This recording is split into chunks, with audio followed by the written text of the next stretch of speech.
The pass at Thermopylae was so narrow that two carts could barely pass each other.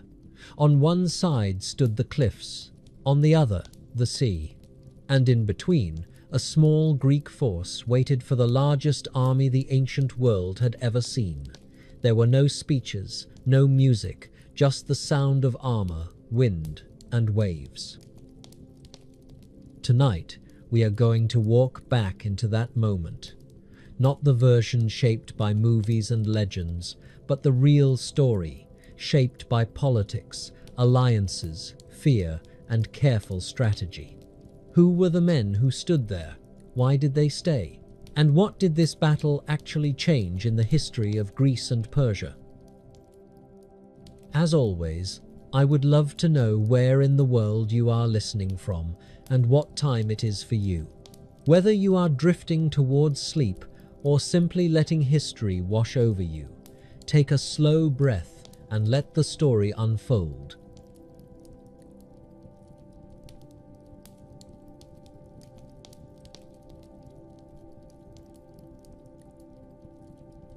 The order went out from Susa, and it moved across the empire faster than any marching army. Couriers rode hard along the royal road and down side routes that cut through valleys and across dry plateaus. They carried the same instruction in many languages. Governors were to send men, ships, food, animals, and metal. Storehouses were to be filled, bridges were to be planned. In the palaces of Persia, scribes wrote lists until their hands cramped. In the ports of Phoenicia, shipwrights shaped cedar and pine into hulls, and crews were pressed into service.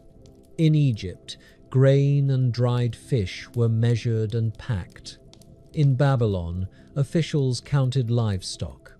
The king wanted Greece, and the empire had the habit of obeying. Xerxes ruled a state built for large projects.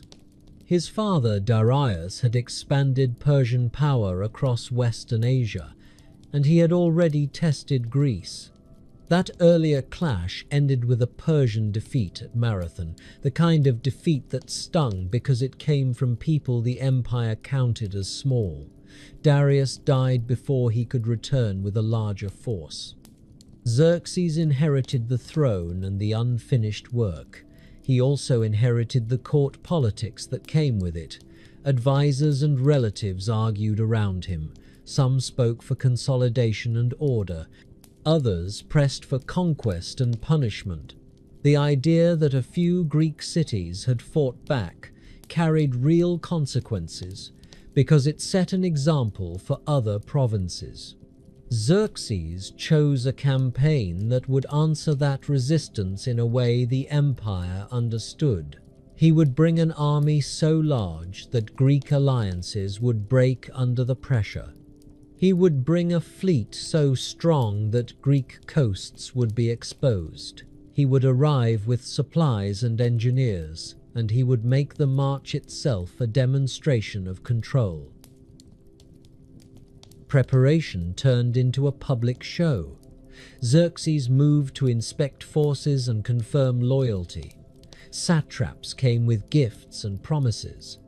Commanders assembled units drawn from across a wide map. The variety alone made an impression. There were Persians and Medes. There were men from Bactria and Sogdiana, from India, from the Caspian regions. There were archers, spearmen, cavalry, and light troops used to rough ground. The navy gathered as well, and it came from places where ships were a daily tool. Phoenician cities supplied skilled sailors and strong ships. Egyptians brought their own vessels. Ionians and other Greeks under Persian rule came too, a reminder that the Aegean already had Persian reach. The scales strained every system that supported it. Water mattered as much as weapons. Grain mattered as much as armor. Animals had to be fed, and animals also had to pull wagons and carry loads. The campaign demanded roads that could take traffic, officers who could keep order, and disciplined schedules that prevented crowding at wells and harbours. The geography between Persia and Greece forced choices.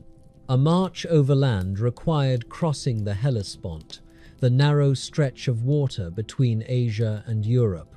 A fleet moving along the coast had to pass dangerous points where storms could break ships and drown crews. Xerxes wanted to solve these problems with engineering and planning, and he wanted the solutions to be visible. Work began on a canal across the isthmus of Mount Athos, a place where an earlier Persian expedition had lost ships in severe weather. Digging a canal took time and labor, and it required supervisors who could coordinate large groups of workers. It also sent a message that the king expected success, and that he would reshape land to reduce risk. At the Hellespont, engineers prepared bridges made of boats lashed together, anchored against current and wind. Cables were stretched, planks were laid, protective barriers were built along the sides.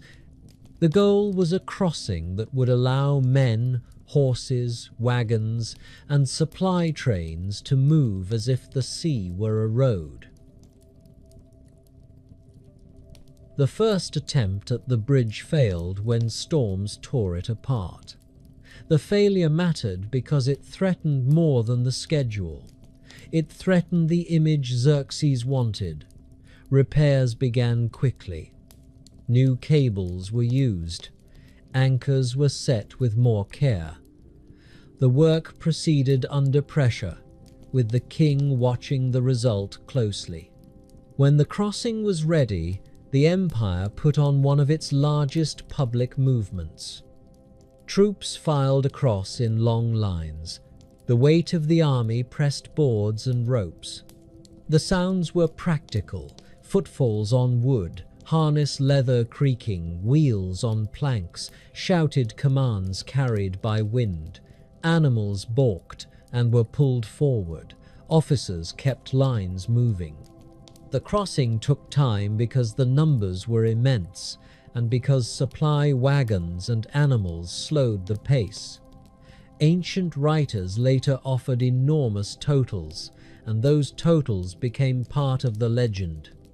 Modern estimates vary and tend to be smaller, yet every serious estimate still describes a force far beyond anything most Greek cities could field on their own. Xerxes had arranged that imbalance on purpose. Once in Europe, the army moved along a route that kept it close to water. The fleet provided support along the coast, carrying supplies and offering an alternative way to move heavy items. The march brought its own problems. Crowds of men and animals trampled fields and strained local resources. Wells ran low. Streams were disturbed by so many feet. Food had to be distributed in a way that prevented fighting within the ranks. The Persian system relied on organization. Depots were established. Local leaders were ordered to provide provisions. The army carried stores, yet it also depended on taking in supplies as it went. That dependence made the choice of route important.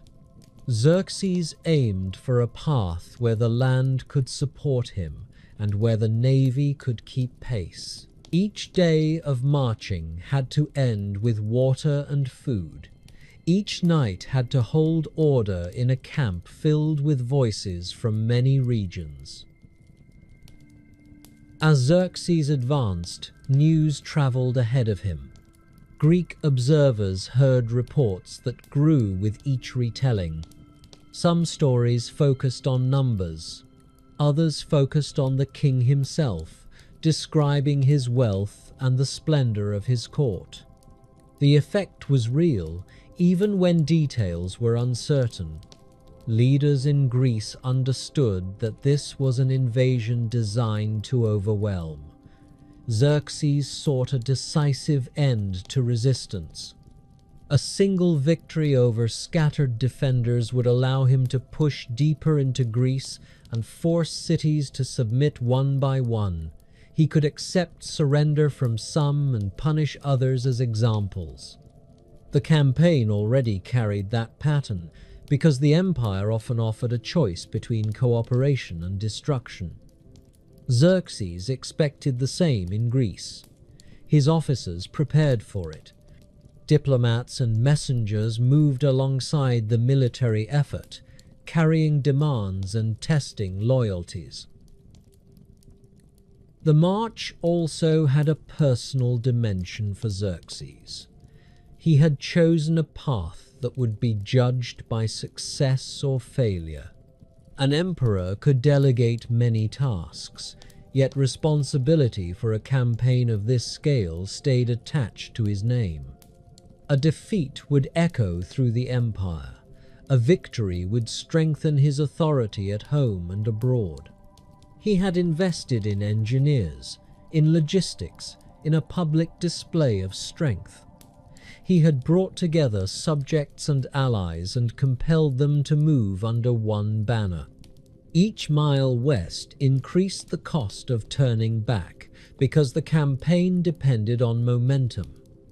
When the army reached the staging areas in the western parts of the empire, the work shifted from preparation to execution. Units were positioned.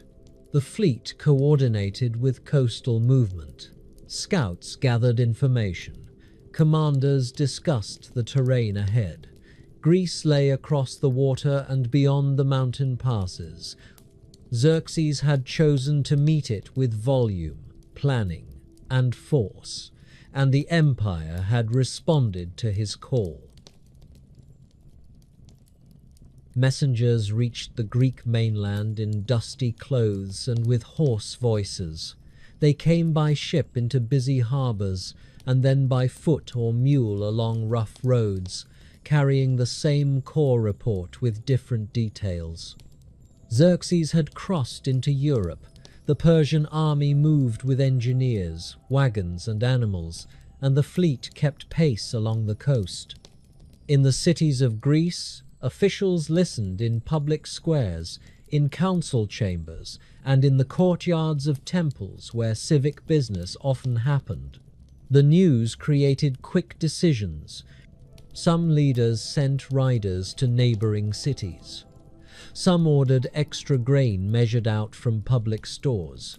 Some called up men of fighting age to drill with spear and shield. In places that had walls, masons inspected gates and repaired weak sections. In places that depended on ships, ship captains checked rigging and caulk, and they counted oars. Athens moved first on the water. The city had spent years arguing about its future, and the argument had produced timber, bronze, and hard work in shipyards. Themistocles, an Athenian politician with sharp instincts, had pushed for a strong fleet. He had convinced his fellow citizens to use silver from the mines at Laurion to build triremes, fast warships powered by 3 banks of oars. In the harbour at Piraeus, the result could be seen in rows of hulls pulled up onto slips, men sanding planks, carpenters fitting joints, and blacksmiths shaping metal fittings. Triremes demanded constant care. Oars had to be stored and kept straight. Rope had to stay dry. Sails had to be repaired. Crews had to practice until they could move as one unit. Themistocles understood that the Persian invasion would arrive by sea as well as land. The Persian fleet could land troops behind Greek defenses, raid coastlines, and cut off supplies.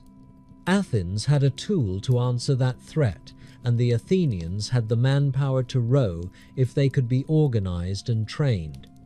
In the months before the invasion, the city's poorer citizens found pride and purpose at the oar benches. Their labor gave Athens influence in Greek councils because ships mattered as much as hoplites. Sparta prepared on land with a different rhythm. Spartan society was built around training and discipline. Adult Spartan men lived in a system that required military readiness, and their daily life revolved around drills, communal meals, and strict expectations. They also lived under a calendar shaped by religious duties and civic law. That calendar mattered when the Persian threat grew close, because Sparta could not simply march whenever it pleased. Festivals and rituals set limits.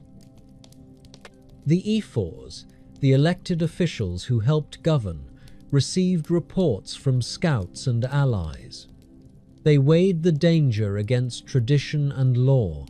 Spartan kings held authority in war, and one of them would lead any major expedition. The army itself was respected and feared across Greece, yet it moved according to decisions that could look slow from the outside. Sparta also managed a large population of helots, bound to the land and forced to work for Spartan households. That reality shaped Spartan policy. Every campaign had to consider security at home. Every march required planning that kept Sparta stable while the men were away. The Greek cities understood that no single polis could face Xerxes alone. Rivalries that had simmered for decades had to be set aside, at least long enough to resist the invasion. Representatives began to gather for talks. They met in places where travel was possible and where host cities could provide food and space for debate. A congress formed at Corinth where envoys could speak and where decisions could be recorded and carried back. The alliance that emerged placed Sparta in a leading role on land because Spartan hoplites had a reputation for discipline and battlefield cohesion. Athens held influence on sea strategy because it had invested heavily in ships and crews. Other cities brought their own strengths. Corinth had ships and sailors. Aegina had naval experience and a rivalry with Athens that had to be managed carefully. Megara controlled key passes near the isthmus. Cities in central Greece offered knowledge of terrain and local supply routes. Some regions hesitated. Some cities sent earth and water to Xerxes, the Persian symbols of submission. Their leaders calculated survival, local politics, and old grievances. Greek unity always carried friction, and this moment carried more of it, because fear sharpened every dispute. Decisions had to become plans. The Allied Council faced a blunt map. Xerxes could enter Greece from the north through Thessaly and then pass into central Greece. The Greeks needed a place where a smaller force could delay a larger one. They also needed the fleet positioned where it could prevent Persian ships from sailing around defensive lines. Geography offered an answer. Thermopylae was a narrow pass along the coast, squeezed between mountains and sea. The name came from hot springs in the area, and the ground itself forced an army into a confined path. It also lay near the sea routes that Persian ships would use to support the invasion. If Greek hoplites held Thermopylae, they could block the overland advance for a time. If the Greek fleet held the nearby straits at Artemisium, it could contest the Persian navy and prevent an easy landing behind the pass. The two positions formed a linked defense. If one failed quickly, the other became harder to hold. The council agreed on this paired strategy. Messages went out. Cities were told how many men and ships to provide. Commanders were assigned. Supply arrangements were discussed in practical terms. Grain shipments, water access, and the movement of pack animals mattered as much as spear points. Inside Athens, the plan required difficult choices. Many Athenians owned land outside the city walls, and war threatened farms and houses. The fleet's strategy demanded that the navy be ready to fight, and that meant pulling men into crews who might otherwise defend their own neighborhoods on land. The city held assemblies where free male citizens gathered and voted. Speakers argued about risk, about honor, and about survival. Orders were drafted. Some families moved valuables into safer storage. Ship crews were organized by tribe and neighborhood. Officers checked lists of names. Men who had never rowed before learned the movements in practice runs near the harbor. The rhythm of the oars, the calls of the boatswain, and the heat on the benches became part of daily life. Athenian soldiers drilled on land as well, yet everyone understood that the sea battle could decide whether Athens endured.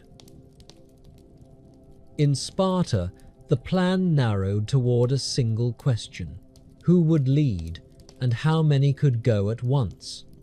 Leonidas, one of Sparta's kings, carried military authority and the weight of tradition. He was older than the men who trained around him, hardened by years in the Spartan system. He would lead the initial force north. The number would be small at first, shaped by religious observances and the need to keep order at home. Yet the intent was clear. Sparta would send a king and a guard force to the pass as the alliance gathered its full strength.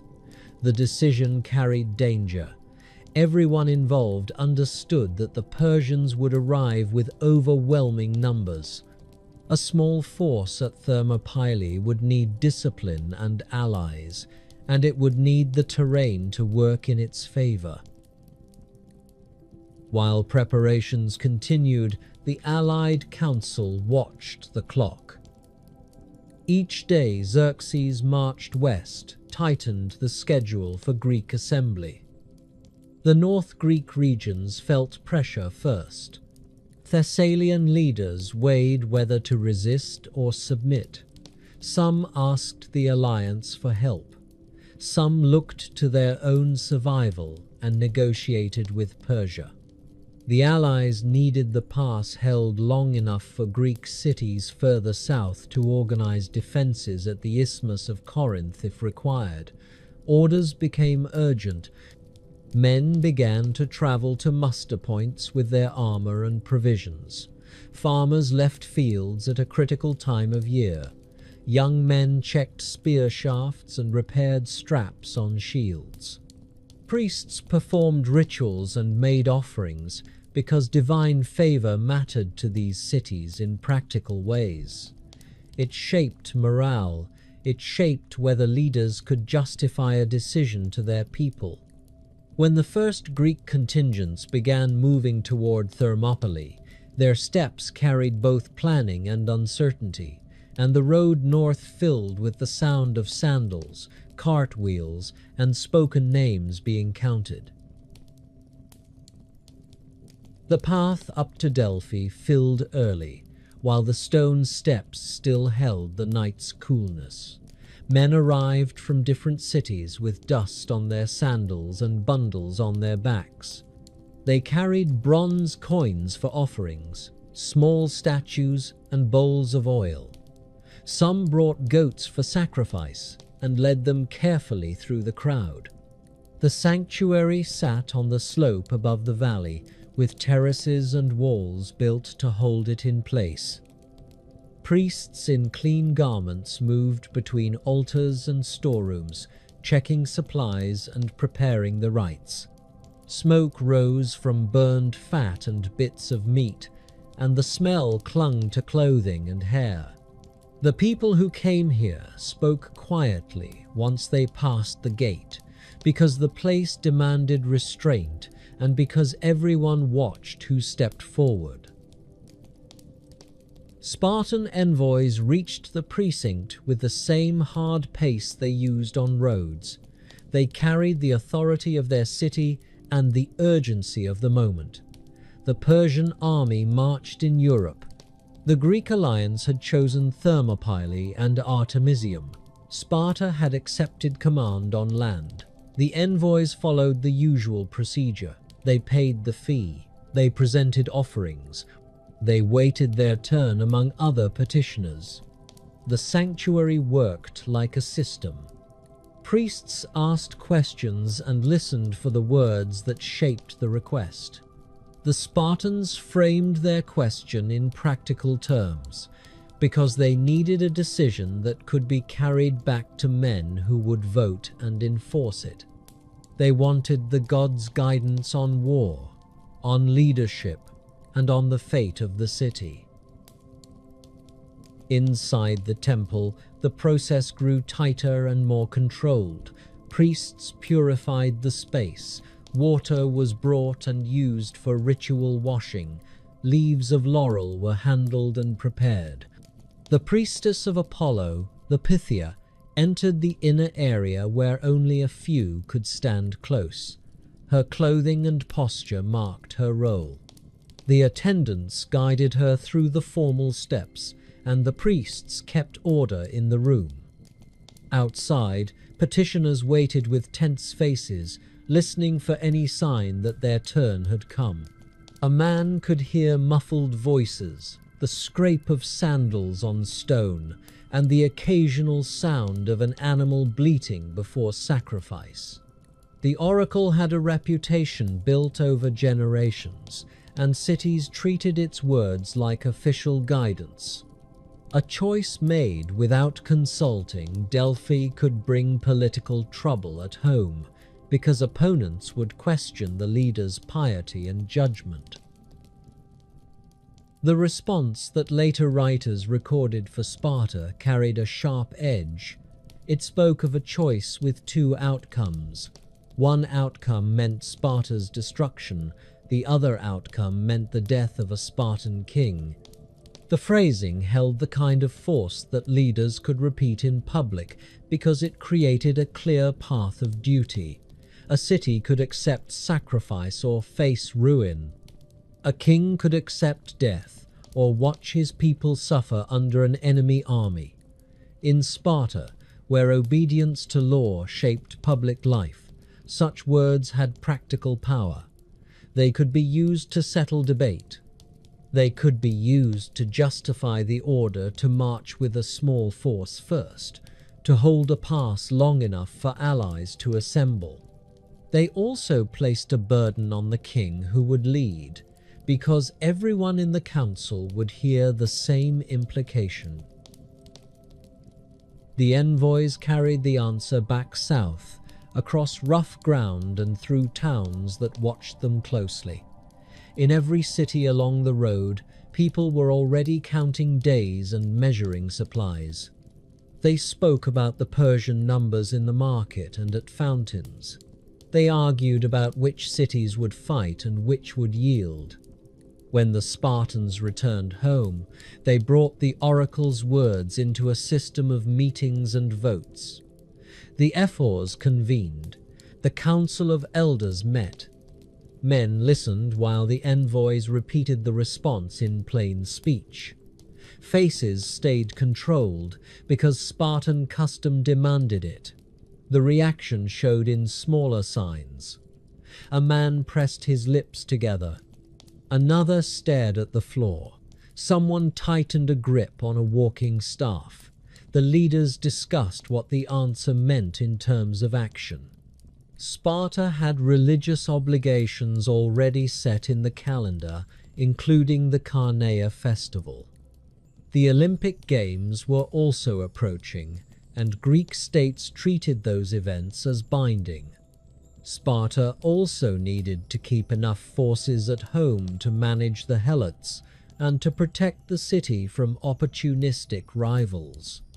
Yet, the alliance needed a Spartan presence at Thermopylae quickly, because delay would open the road into central Greece. The oracle's message fit the direction Sparta was already leaning.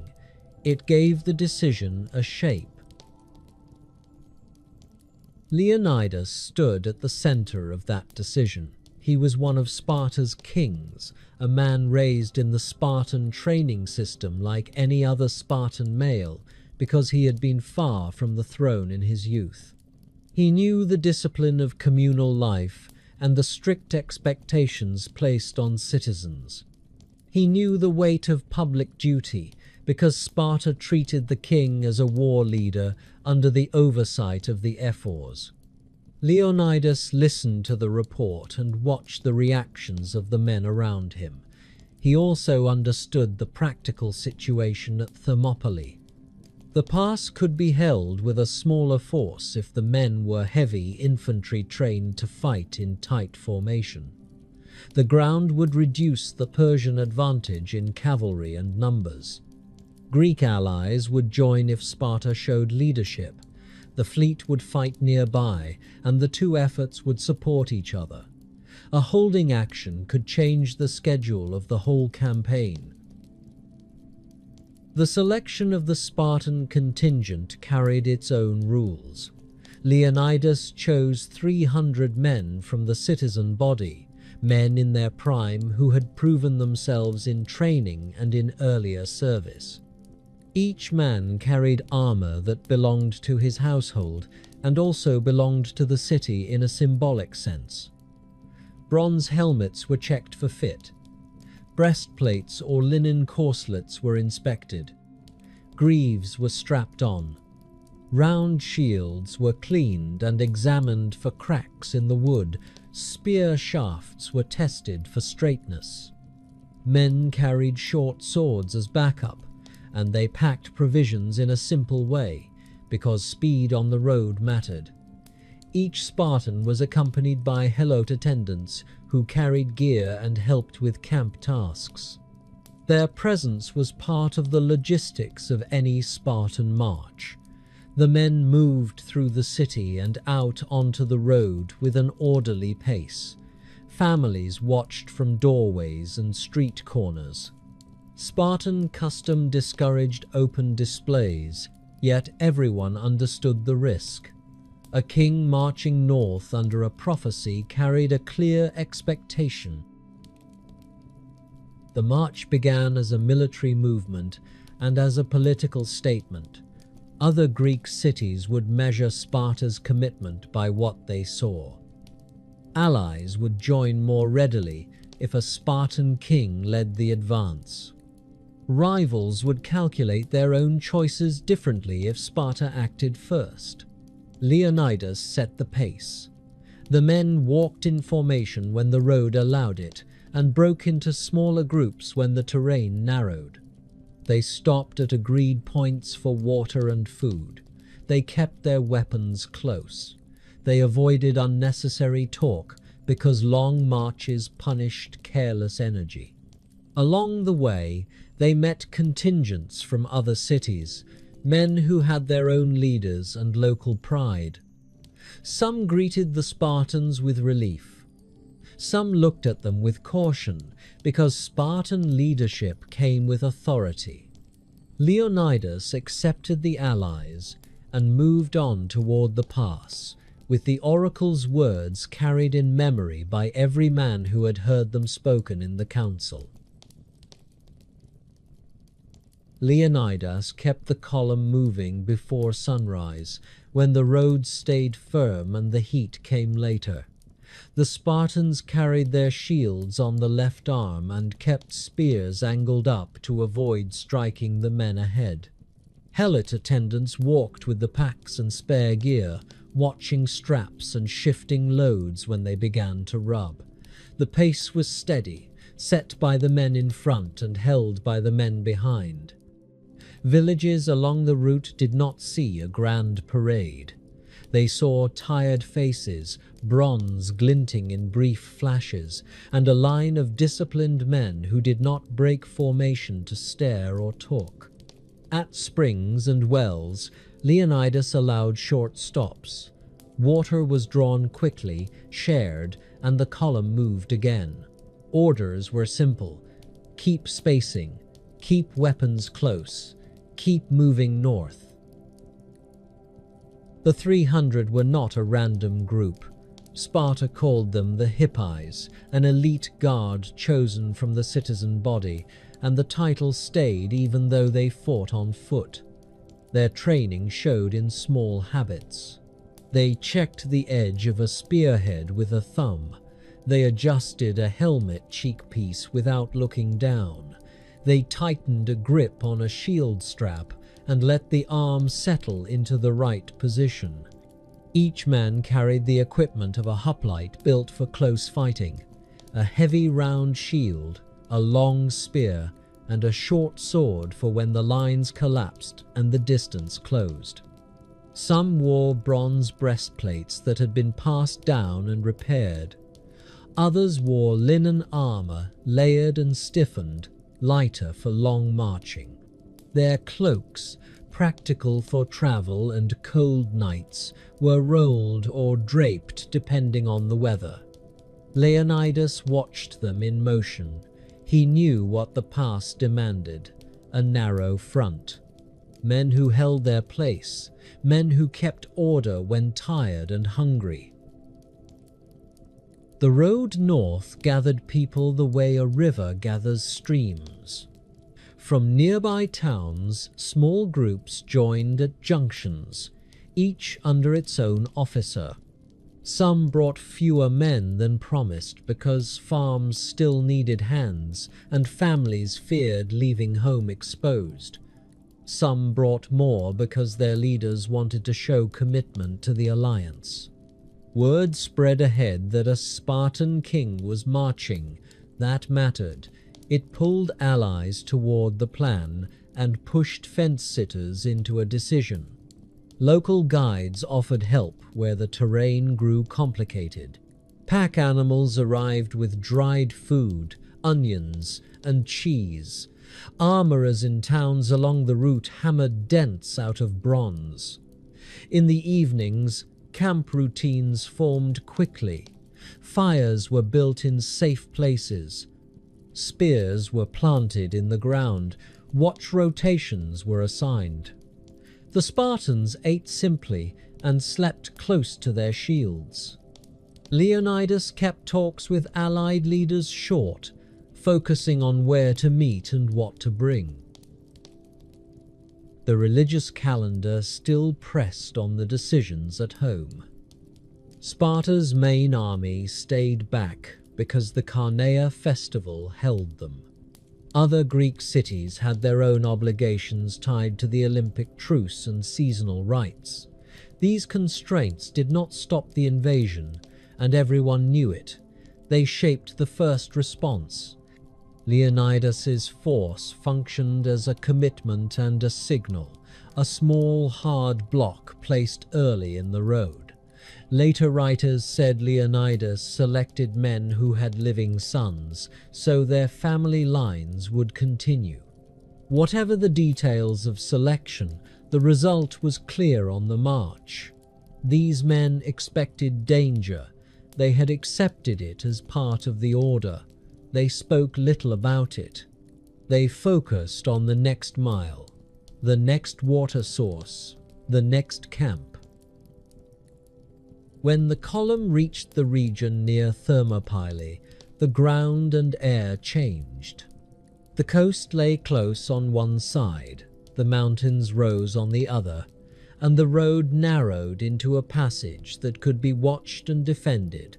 Hot springs gave off a sharp smell, and damp patches appeared where water seeped from the earth. The pass had more than one tight point, and the coastline shifted over time, yet its basic advantage remained the same: limited space for an attacker to deploy. Leonidas walked parts of it on foot, looking at the lines where men could stand shoulder to shoulder. He looked for firm ground where a hoplite could plant his feet and keep the shield walls steady. He looked for places where the enemy might try to climb around or slip through. The Spartans found an old wall built long before, a rough barrier of stone that had been damaged and neglected. They began repairs. Stones were lifted into place, gaps were filled. The work was slow and physical. It turned a landmark into a defense. Greek allies were already arriving or arrived soon after.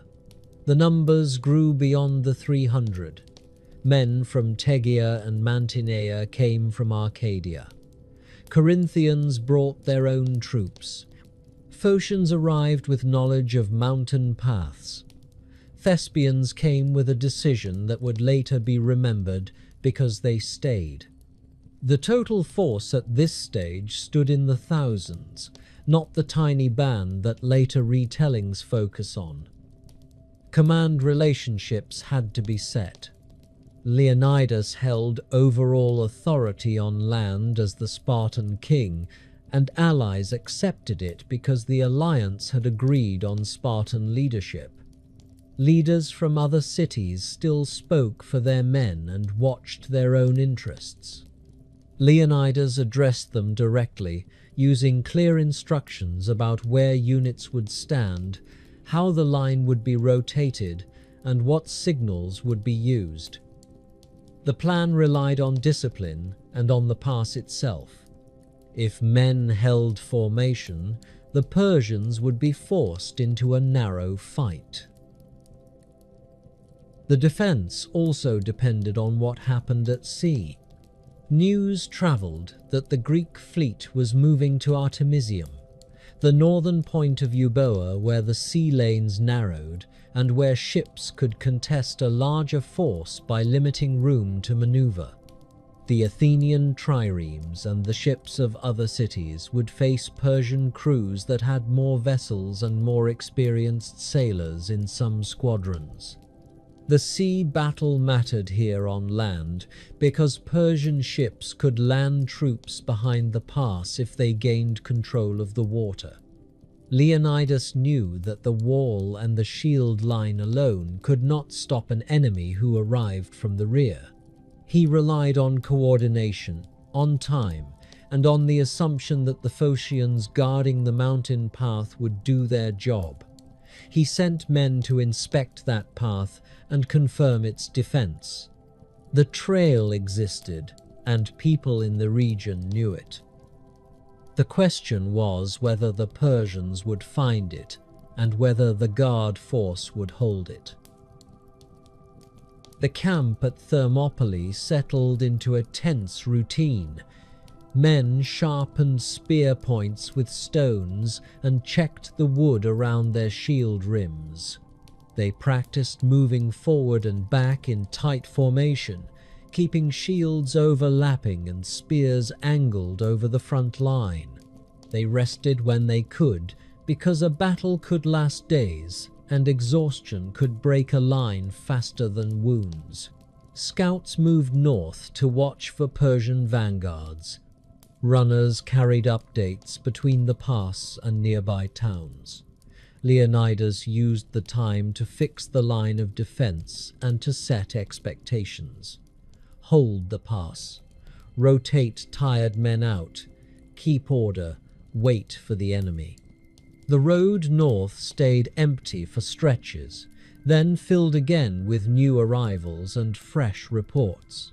And each report tightened the sense that the main Persian force was close enough to be counted in days.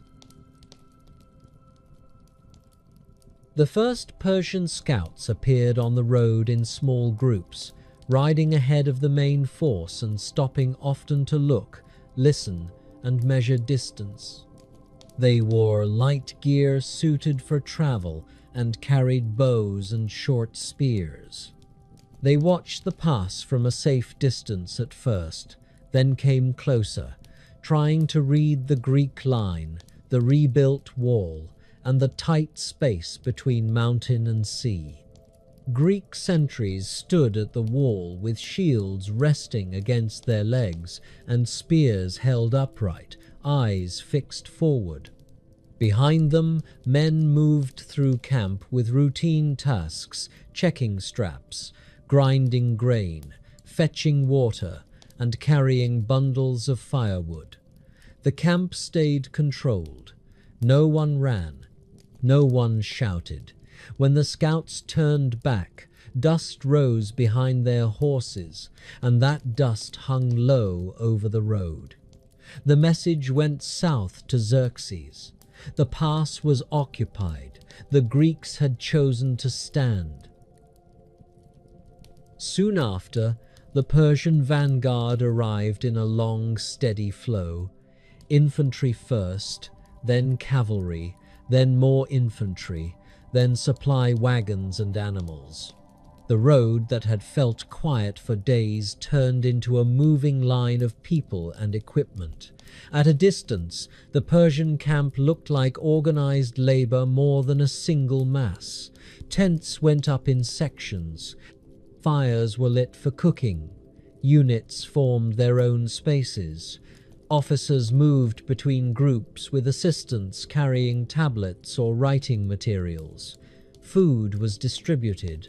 Water was hauled in skins and jars. Horses were watered and checked for sores from the march. Guards were posted. The Persian army carried the habits of an empire that had moved large forces before. A soldier could see ethnic differences in clothing and weapons across the camp. Some men carried wicker shields and short spears. Others carried bows and quivers filled with arrows. Some wore scale armor that caught the light. Others wore felt caps and carried axes. The number of men extended beyond what any Greek camp had seen in one place. Ancient writers later reported very large totals. Modern estimates vary and often run lower, while still describing a force far larger than the defenders at Thermopylae. From the Greek position, the scale was visible in the length of the camp and in the constant movement on the road behind it. Xerxes arrived with his guard and took a position where he could observe the pass. He had made the march with planning and confidence, and he expected the Greeks to react the way many other communities had reacted when the empire arrived. He had already received submission from some Greek regions on the route. He had already seen cities choose safety. He also understood that the defenders at Thermopylae represented an alliance, and that the alliance depended on morale.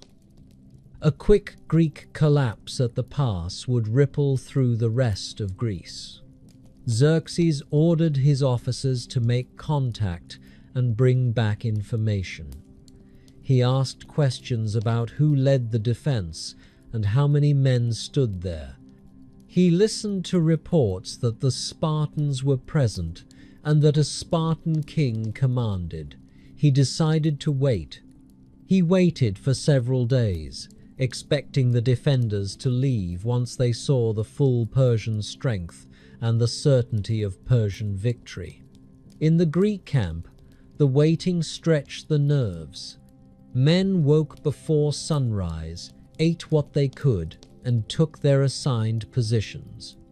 They watched the Persian activity across the open ground. They saw horsemen riding along the front. They saw messengers moving between tent lines. They heard distant noise of construction, cooking, and animals. They did not have the luxury of stepping away from the wall. The pass demanded constant readiness. On the Persian side, the waiting had its own tension. A large army consumed supplies every day. Animals needed forage. Men needed food and water. The longer the pause, the more the campaign depended on steady logistics. Xerxes also had to consider the message he sent to his own troops. A king who paused too long in front of a small barrier risked questions about his judgment. He wanted the Greeks to surrender and save him the effort. He also wanted an outcome that looked decisive. When surrender did not come, he moved to demands. He sent a messenger to the Greek line under a flag of truce, with an interpreter as needed. The messenger approached carefully, staying within sight of Greek sentries and stopping at a distance that felt safe. Greek officers came forward to meet him. Leonidas stepped out with a small group of Spartans and allied leaders nearby, all armed, all alert.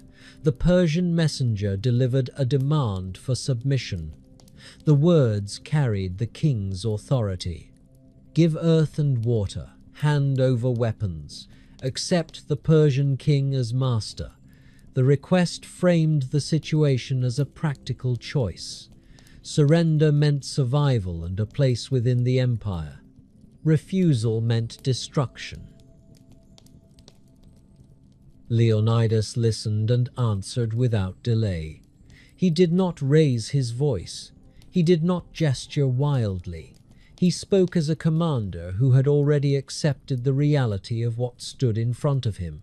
When the messenger demanded that the Greeks lay down their arms, Leonidas gave the response that later generations remembered: "Come and take them." The phrase carried the tone of a soldier speaking to another soldier. It also carried a simple fact: the Greeks held their weapons and their position. Any effort to remove them would require force in that narrow space.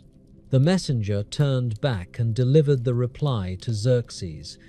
The report hardened the situation. The defenders had chosen a fight. The Persian king shifted from waiting for surrender to planning an assault. In the Greek camp, the message moved quickly through the ranks, repeated in plain language from unit to unit. Some men grinned, some tightened their grip on spears, others stared ahead with steady faces. Leonidas ordered the line kept strong, and the wall manned at all times. Units rotated so men could rest and eat in short shifts. Allies who had never fought beside Spartans watched Spartan discipline up close. Spartans spoke little and corrected small errors in posture and spacing. Phocians remained assigned to the mountain path above the pass, with orders to stay alert and keep fires low at night. The sea stayed within sight from parts of the position, and men watched for signs of ships beyond the headlands, thinking about the fleet at Artemisium and the risk of Persian landings. Across the open ground, Persian soldiers began to move with more purpose. Officers gathered men and formed columns. Horns and shouted commands carried through the camp. The waiting was ending.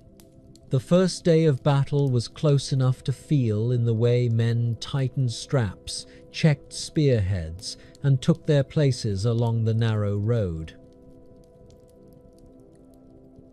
The first Persian assault began after the morning routines had already settled into place, with the sun climbing and the air warming the stones underfoot. Greek sentries watched a line form across the open ground, then a tighter column, then several columns as officers aligned men shoulder to shoulder and began pushing them forward. The front ranks carried shields made for speed and range rather than the heavy round shields of the hoplites. Many held short spears. Archers moved behind them with quivers full. The men advanced at a controlled pace, then faster as they reached the killing ground, the narrow mouth where the pass pinched down and the repaired wall marked the Greek position. Leonidas kept the Spartans in the line with allied hoplites arranged to fill the front, and he held reserves close enough to rotate in when arms grew tired. The Greek formation stayed tight. The front row locked shields rim to rim, spears angled forward in a dense line. The men stood close enough that the pressure of the line could be felt through the wood and bronze.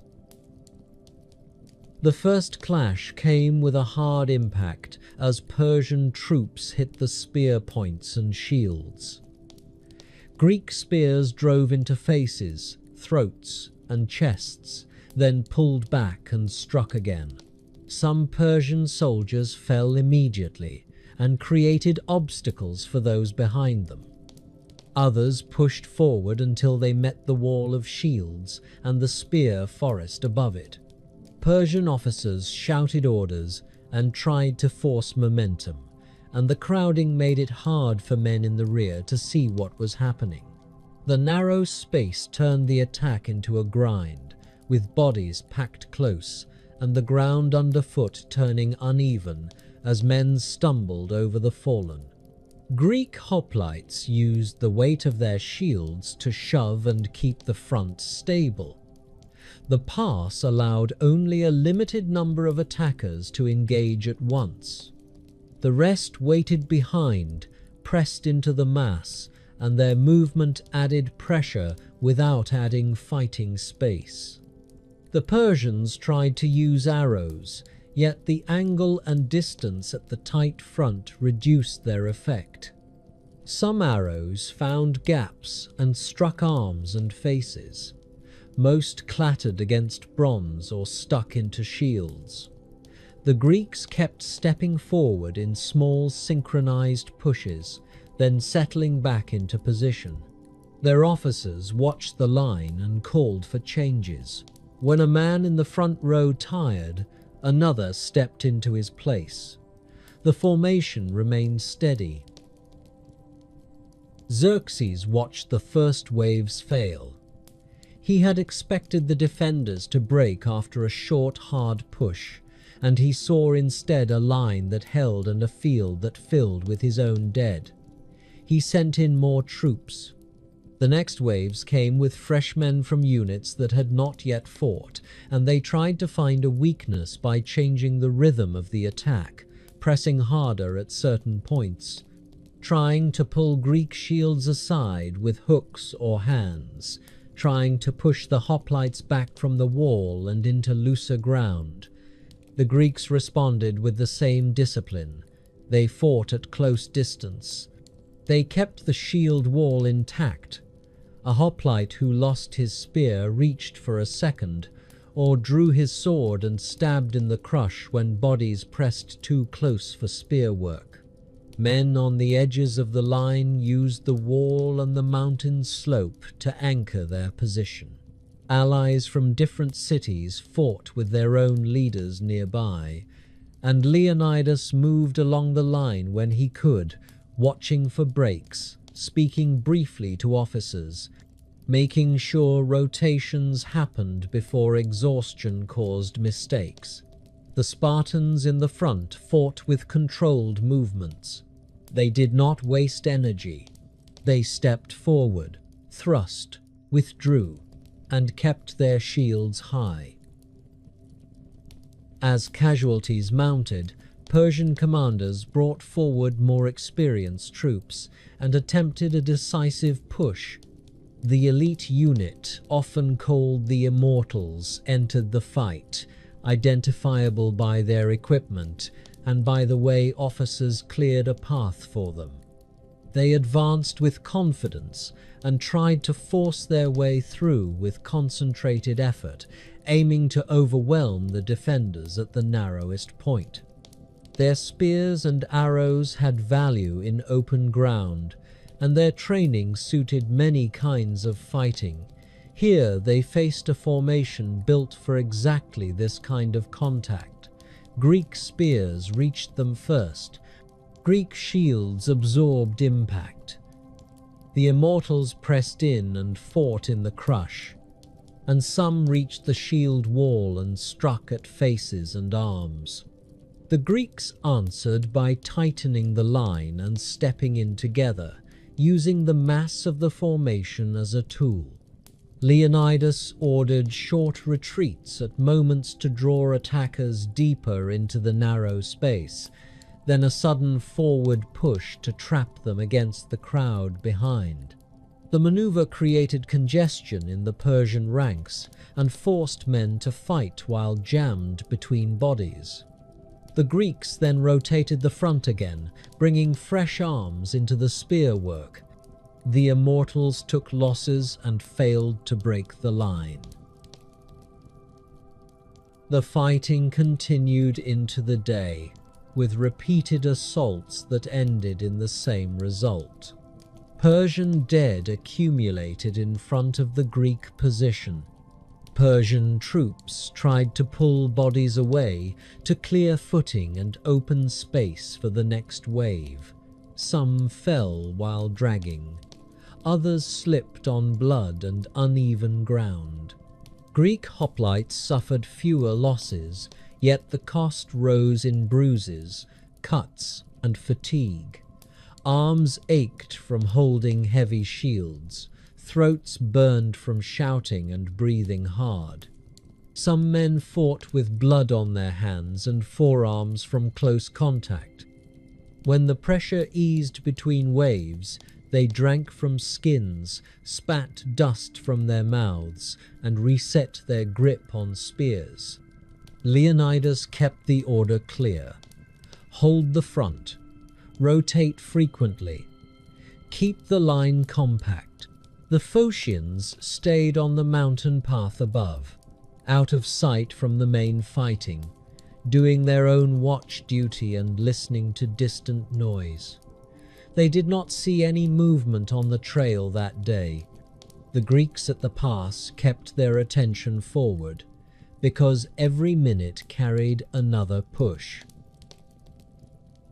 By late afternoon, the Persian attacks slowed. Xerxes had burned through men and achieved no breakthrough. He pulled back his troops and let them regroup in the camp, leaving the ground in front of the pass covered with bodies and scattered equipment. In the Greek position, men stayed alert, expecting another sudden attempt. They cleaned spear points with cloth or scraped them on stone. They checked shield straps and replaced broken spear shafts with spares carried by attendants. Some moved the wounded to the rear, where allies and attendants applied bandages and tried to stop bleeding with pressure and cloth. The sun lowered. Shadows lengthened across the narrow road. Fires began in both camps as cooking started and wounded men were tended. Leonidas met briefly with allied leaders, keeping the discussion focused on practical issues. Water supplies, rotation schedules for the night watch, the condition of the wall, reports from scouts. The Greeks had held for a full day. They expected the next to bring the same pressure, and they prepared their bodies and gear for it. Dawn brought a hard reset. Men stepped over the same ground where bodies had fallen the day before, and the smell of sweat and smoke mixed with the sulfur from the springs. Greek soldiers stood at their stations, while attendants moved behind them with water skins and bundles of food. Some of the wounded stayed in the rear with bandaged arms and faces. Others insisted on returning to the line and took a place where their injuries would not interfere with shield work. Leonidas walked the front in short passes, stopping to look at spearheads and shield rims, speaking a few words to officers, then moving on. The Spartans kept their usual habits even here. A few sat with combs and worked their hair back, keeping it neat before another day of fighting. Allied troops watched the gesture with a tight focus. It looked like routine. It also looked like confidence, because the men who did it remained in place and waited for the next assault. Across the open ground, the Persian camp came to life again with horns, shouted commands, and movement in ordered lines. Officers gathered units and pushed them forward in batches, keeping fresh men ready behind the first wave. Xerxes stayed close enough to see the mouth of the pass, and he expected results from the new plan. The first pushes came fast, with troops moving in a dense mass, trying to close the distance before the Greeks could settle their spear points. They reached the narrow front and slammed into the shield wall. The Greeks answered with a clean rhythm. Spears stabbed forward in short, controlled thrusts and pulled back just enough to reset. Shields rose and dipped to cover faces, then settled into overlapping rows. Men behind the front reached between shoulders to pass forward spare spears when shafts snapped. The Persians pressed hard and suffered the same problem as the day before. The pass limited how many could fight at once. The crowd behind pushed the front ranks forward whether they wanted it or not, and men in the front had little room to step aside or back away. Greek hoplites used the moment when pressure increased to shove forward together, opening space for spear work and forcing the attackers to stumble on uneven ground. Leonidas changed the pattern during the second day. He ordered units to step out from the wall and fight in the narrow road itself, then fall back in good order to reset.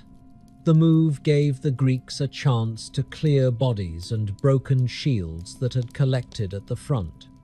It also forced the Persians to follow into a tighter space where their numbers crowded them again. The maneuver required discipline. The front rank stepped forward as one, shields locked, and the line moved several paces into the pass. Spears struck, then the men eased back in short steps, keeping their shields facing forward. When the line reached the wall again, fresh men rotated into place. The Persians tried to take advantage of movement and rushed forward, hoping to catch a gap. They met another wall of shields and another line of spear points. Persian archers shot into the mass when they could, and arrows struck bronze and wood with sharp sounds. Greek helmets turned some arrows, shields took others. A few arrows reached exposed flesh, and wounded men moved back while their neighbors stepped forward to fill the space. Xerxes committed stronger troops again and demanded a breakthrough. The Immortals returned to the front with officers clearing a path, and they tried to force the line with concentrated pushes at a narrow point. Their men carried better equipment and followed tighter commands than many of the earlier waves. They pushed into the Greek spears and used their own short weapons in the crush. Greek hoplites answered with the same tools as before. Shields shoved, spears stabbed. Swords came out when the distance collapsed. The Greeks held their line and used quick rotations to keep arms fresh.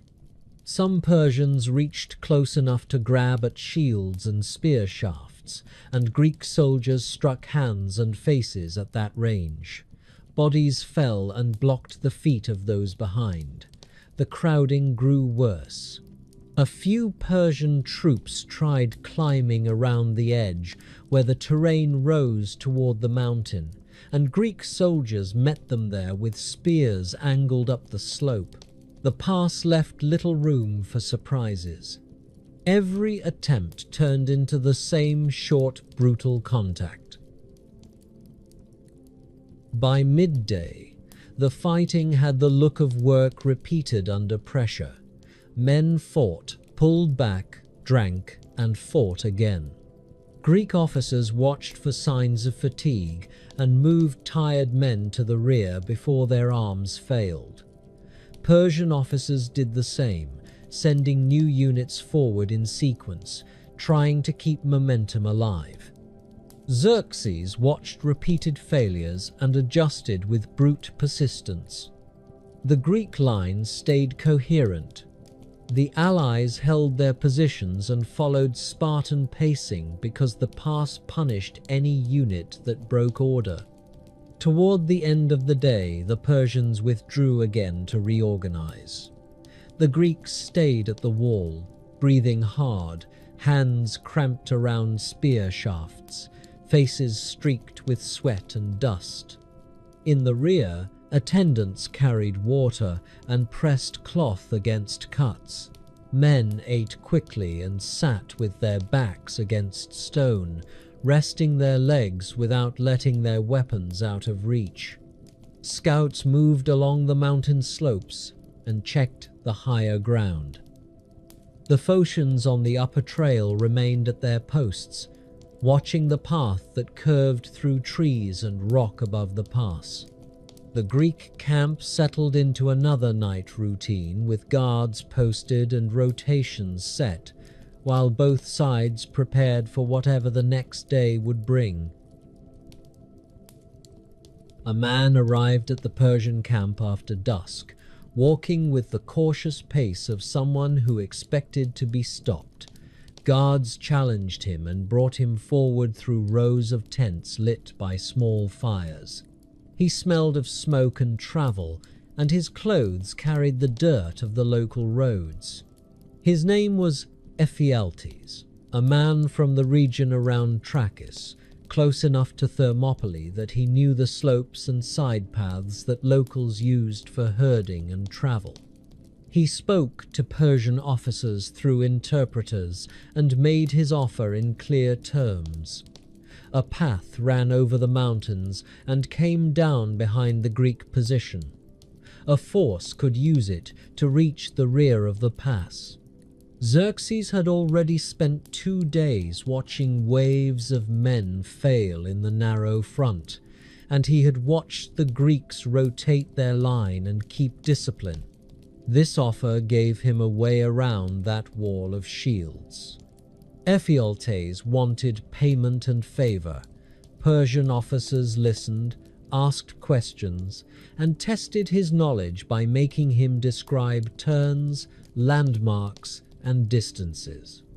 He answered with details that matched what scouts already suspected. The trail existed. The Greeks had placed guards there. The guards were Phocians, not Spartans.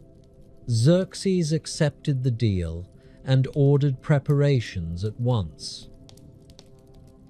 The selected Persian force assembled in darkness with minimal noise. Officers moved along ranks and counted men by units. Some carried spears, others bows. A detachment under a trusted commander formed near the edge of camp where the ground rose toward the foothills. The men carried light gear for movement on steep terrain, and they brought guides who knew the start of the trail. Ephialtes took his place at the front with a few Persian guards around him. He knew the risk of leading an army into the hills, and he also knew the reward promised by the king. The group left the main camp and moved into the shadowed slopes. The route climbed through uneven ground with loose stones that shifted under sandals. Trees stood close in some places, forcing the column into single file. In other places, the trail widened briefly, enough for men to step aside and let officers pass. The Persians moved with steady discipline, using quiet commands and hand signals. They carried water skins and kept their weapons ready, because they expected contact with the Greek guards at some point. The men kept their spacing tight enough to avoid losing the trail and wide enough to avoid tripping over each other on steep turns. Near the top, the Phocian guards held a position that made sense for their task. They watched the trail and listened for movement, and they kept a small camp with limited fires. Their duty was to block the very route Ephialtes now led the Persians along. Some dozed in short shifts. Others stood and listened, spears in hand. They heard the first signs as faint sounds of feet on rock and the soft clink of gear. The Phocians raised an alarm and gathered in formation with hurried movements.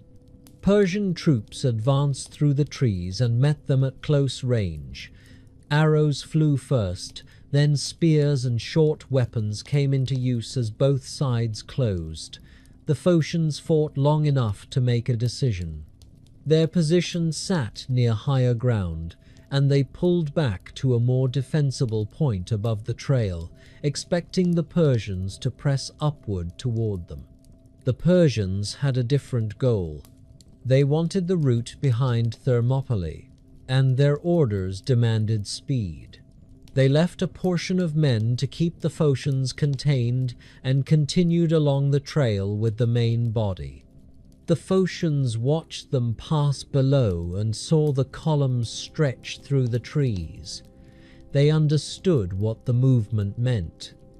The Persians had slipped past their guard. A runner left at once, moving downhill as fast as the terrain allowed, aiming for the Greek camp at the pass. Before dawn, the Persian detachment reached the descending side of the mountains and began moving down toward the road behind the Greeks. The terrain shifted. The slope changed angle. The trees thinned in places and opened into patches where the moonlight showed the line of helmets and spear shafts. Ephialtes guided them to the correct turns, and officers kept the men moving even when legs cramped from the climb. Down at Thermopylae, the Greek camp held its night routine with guards posted and men sleeping in short, uneasy blocks. The pass itself stayed quiet compared to the day's fighting, yet the defenders kept their formation plans ready for morning. Some men slept with shields beside them and spears within reach. Others sat with backs against the wall and closed their eyes for minutes at a time. Leonidas remained close to the front, awake for long stretches, listening to reports from sentries.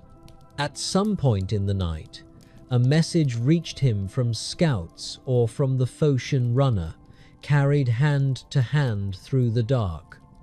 The report spoke in direct terms. Persian troops moved along the mountain path. The enemy aimed to reach the rear. The plan at Thermopylae had depended on holding the narrow front, and this report changed the shape of the fight. As the sky began to lighten, Leonidas called allied leaders together near the wall, close enough that men could still hear commands and move quickly if the Persians attacked again at the front. Officers arrived from different contingents with faces drawn from lack of sleep. They listened while the report was repeated. The information left little room for argument. A Persian force approached from behind. The Greek position would soon face pressure from both directions. Leonidas asked for updates. How far had the Persians come? How many? Whether any of the mountain guards had held the trail. Messages came in fragments because runners arrived at different times and each man carried only what he had seen. The one shared point remained consistent. The Persians had passed the upper guard and continued toward the rear of the pass. Men began to adjust their gear in preparation for movement. Some tightened straps and checked spear shafts. Others drank water quickly and swallowed a few mouthfuls of food. The mood stayed controlled, shaped by training and by the presence of officers who demanded order. The decisions that followed would determine which units withdrew and which held, and the first hints of that choice began to form in the tight group near the wall, while the daylight grew stronger over the mountains. Leonidas gave orders before the sun cleared the ridge. Men were shaken awake in small groups. Armor was pulled on in the half-light. Shields were lifted and strapped. Spears were checked for cracks in the wood and straightness of the point. Officers gathered their captains near the wall, close enough that sentries could still watch the Persian camp at the front. The report from the mountain path was repeated again, slower this time, so no one could pretend they misunderstood. A Persian detachment had crossed the heights and was moving down behind them. The pass would soon have enemy troops at both ends. Leonidas listened to each allied leader in turn and kept the discussion narrow. He asked for numbers of men ready to move, for the condition of the wounded, for how fast each unit could march, and for which roads could carry them south. The Allied leaders argued about duty and risk in practical terms. Some wanted to stay because retreat under pressure could turn into a slaughter on the road. Some wanted to leave at once while there was still time. Some asked for a chance to fight another day in another place, because their cities needed men alive for the battles that would follow. Leonidas made a clear choice and spoke it as an order. Most of the Allied contingents would withdraw while there was still a route open. Runners were sent to units with instructions spoken in direct language. Pack up, move fast, keep formation on the road. Do not stop for loot. Do not stop to argue. A rear guard would remain to hold the front long enough for the withdrawal to happen. Men who were leaving began moving at once. Some rolled up blankets and tied them with rope.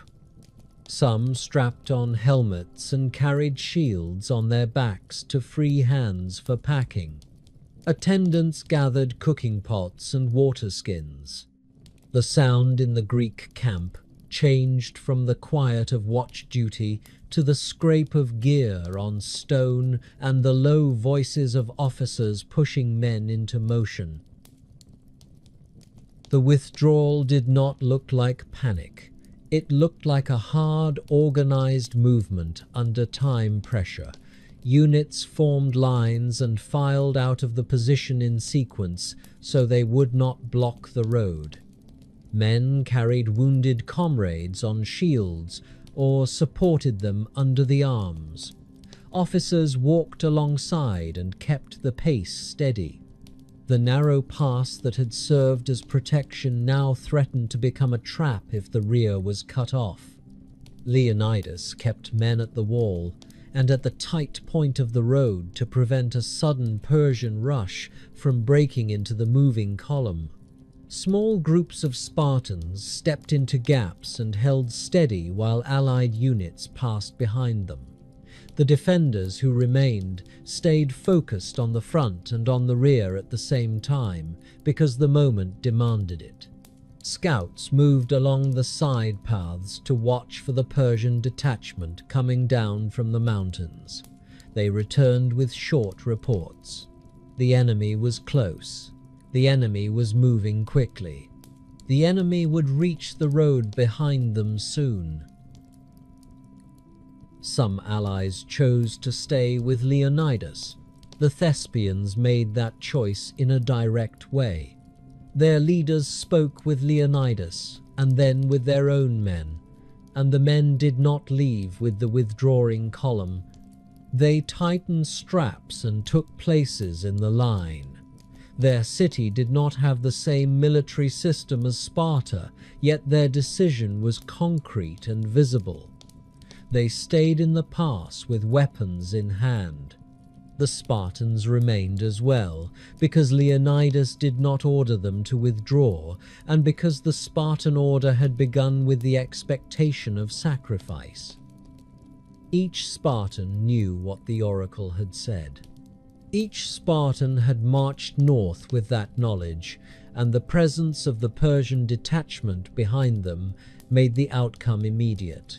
The Thebans also remained in the pass.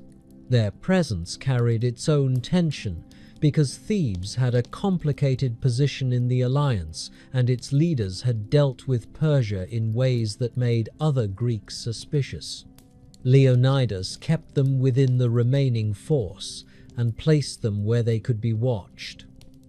Officers spoke to them in blunt terms about holding their place. The arrangement reduced the chance of confusion or desertion in the moment when every man in the line mattered. As the light grew stronger, the Persians at the front began to form again for another assault. They could see movement in the Greek position and likely sensed a change. Xerxes had received word that his detachment was moving into position behind the Greeks, and he expected the trap to close. The Greek line at the wall stayed in place. Fewer men than the day before, yet still in tight formation. Leonidas shifted the defenders back from the wall to a position that gave them room to maneuver and let them avoid being pinned against stone from both sides. Men stepped to new points along the road as officers guided them, and they formed a compact block with Spartans and Thespians mixed in places, keeping shields overlapping and spear points aligned. The ground behind them rose slightly in a way that offered a small defensive advantage.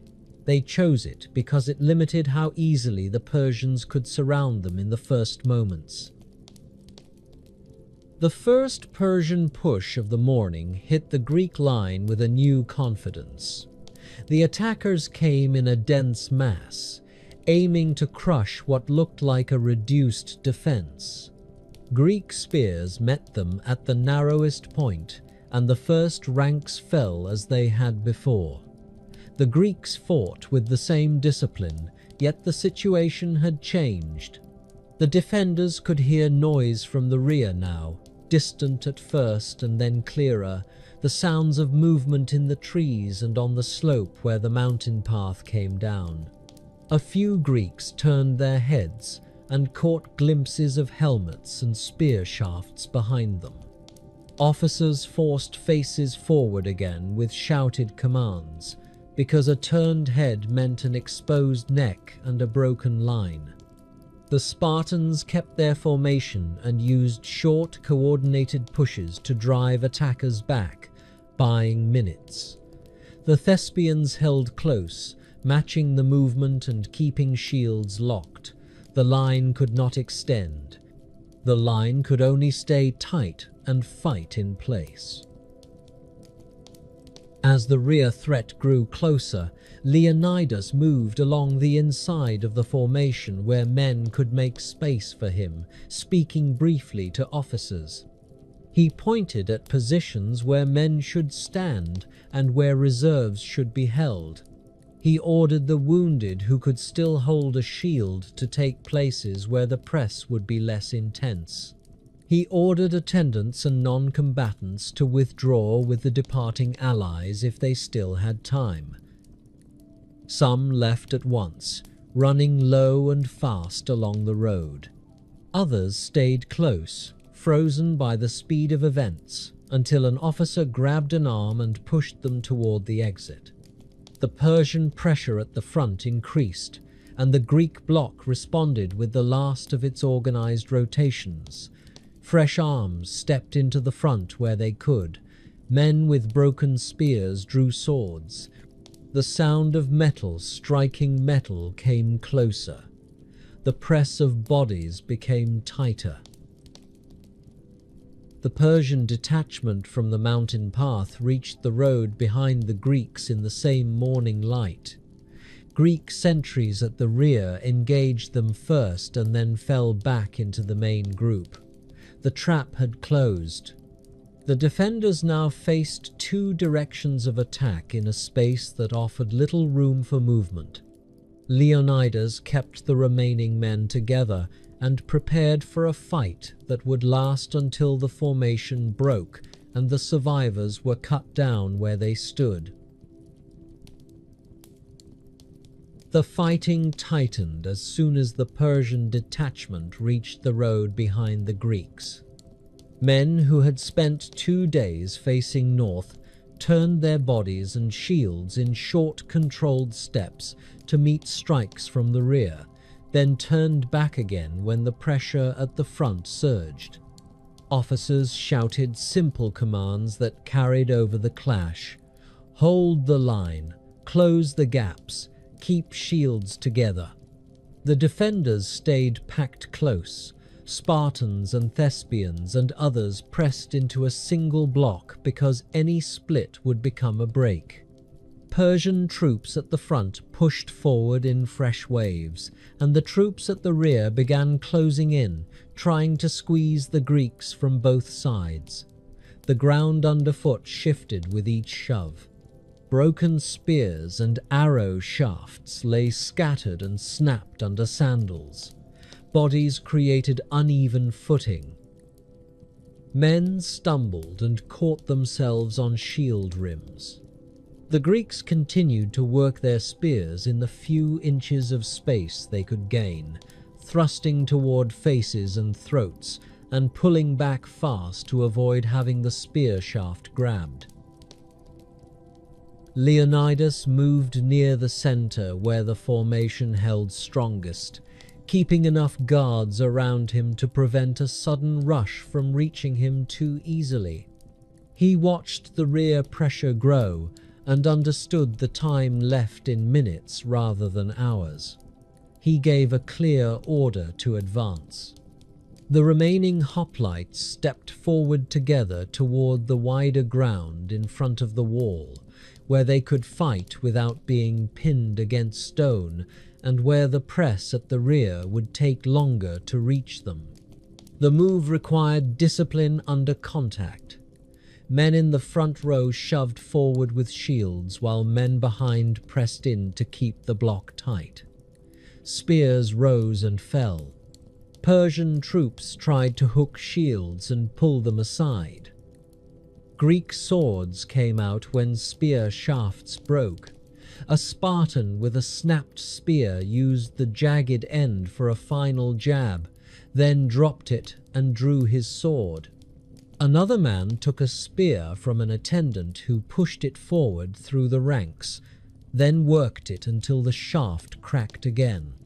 The defenders advanced a few paces at a time, cutting down the men in front of them and forcing the Persian front to give ground in short, uneven retreats. The Persians recognized Leonidas by his position and by the bodyguard around him. Their officers pushed men toward the center.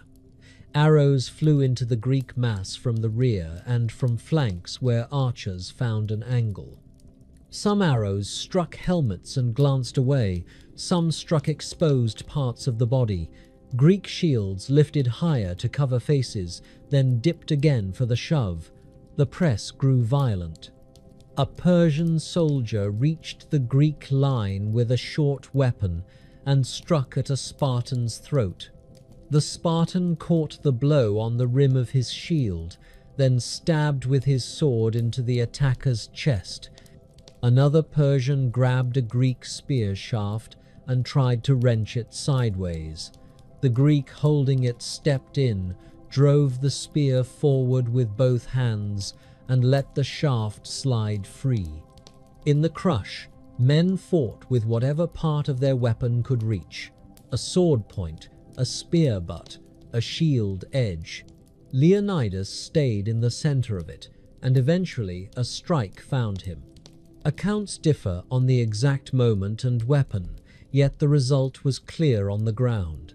Leonidas fell among his men during the final fighting, and the Spartans around him reacted immediately.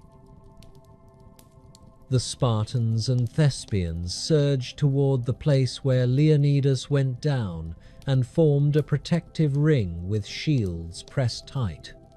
They fought with a new urgency, trying to keep Persian hands and blades away from the body.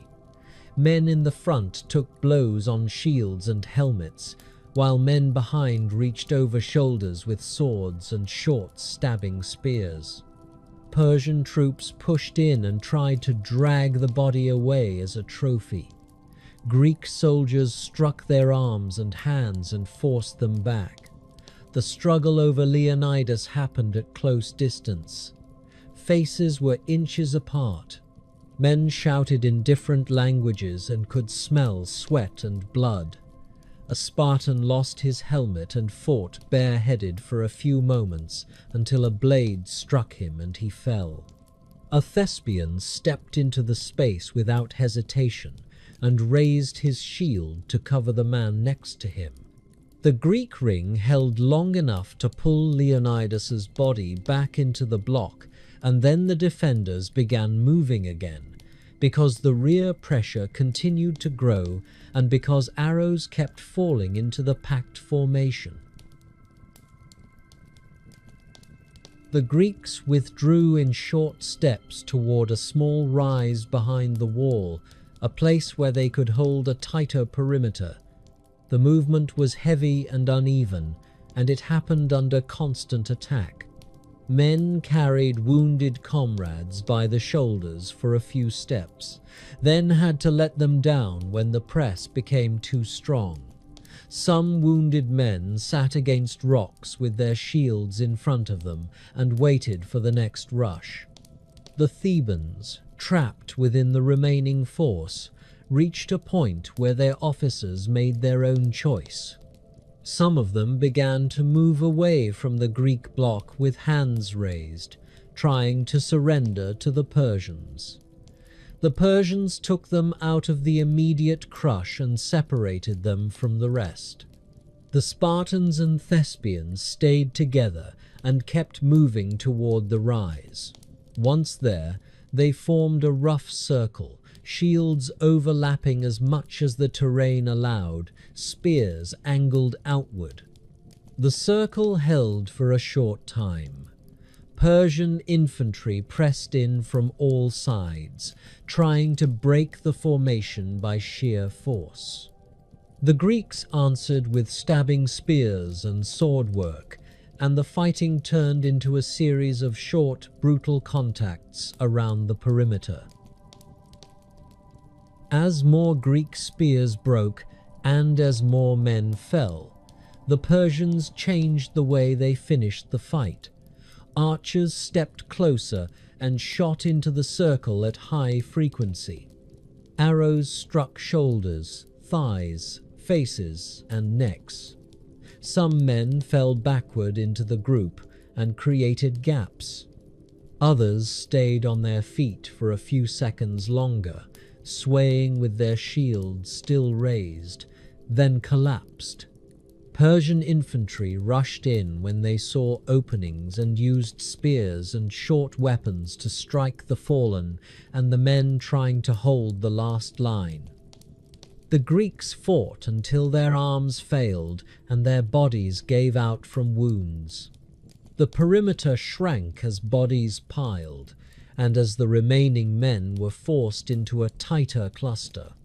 The last defenders stood on the rise with broken spear shafts in their hands or swords held close to their bodies, pushing back attackers at arm's length until they were struck down. The road behind them, the pass, and the wall were finally in Persian hands, and the dead lay where they had fallen.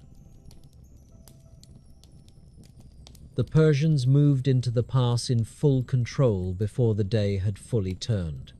Infantry spread out first, stepping carefully over broken weapons and bodies. Then officers followed with guards at their sides. Some men carried spades and picks. Others carried ropes. A few walked with tablets and writing tools, looking at units and signaling for counts. The ground near the wall and the small rise held the densest pile of dead, Greeks and Persians mixed together in tight spaces where the fighting had ended at arm's length. Persian soldiers searched among the bodies for living men, turning them with the toe of a boot, watching for a hand that moved or a breath that fogged the air close to the mouth. They found a few wounded who had been missed in the final crush. Those men were taken away under guard.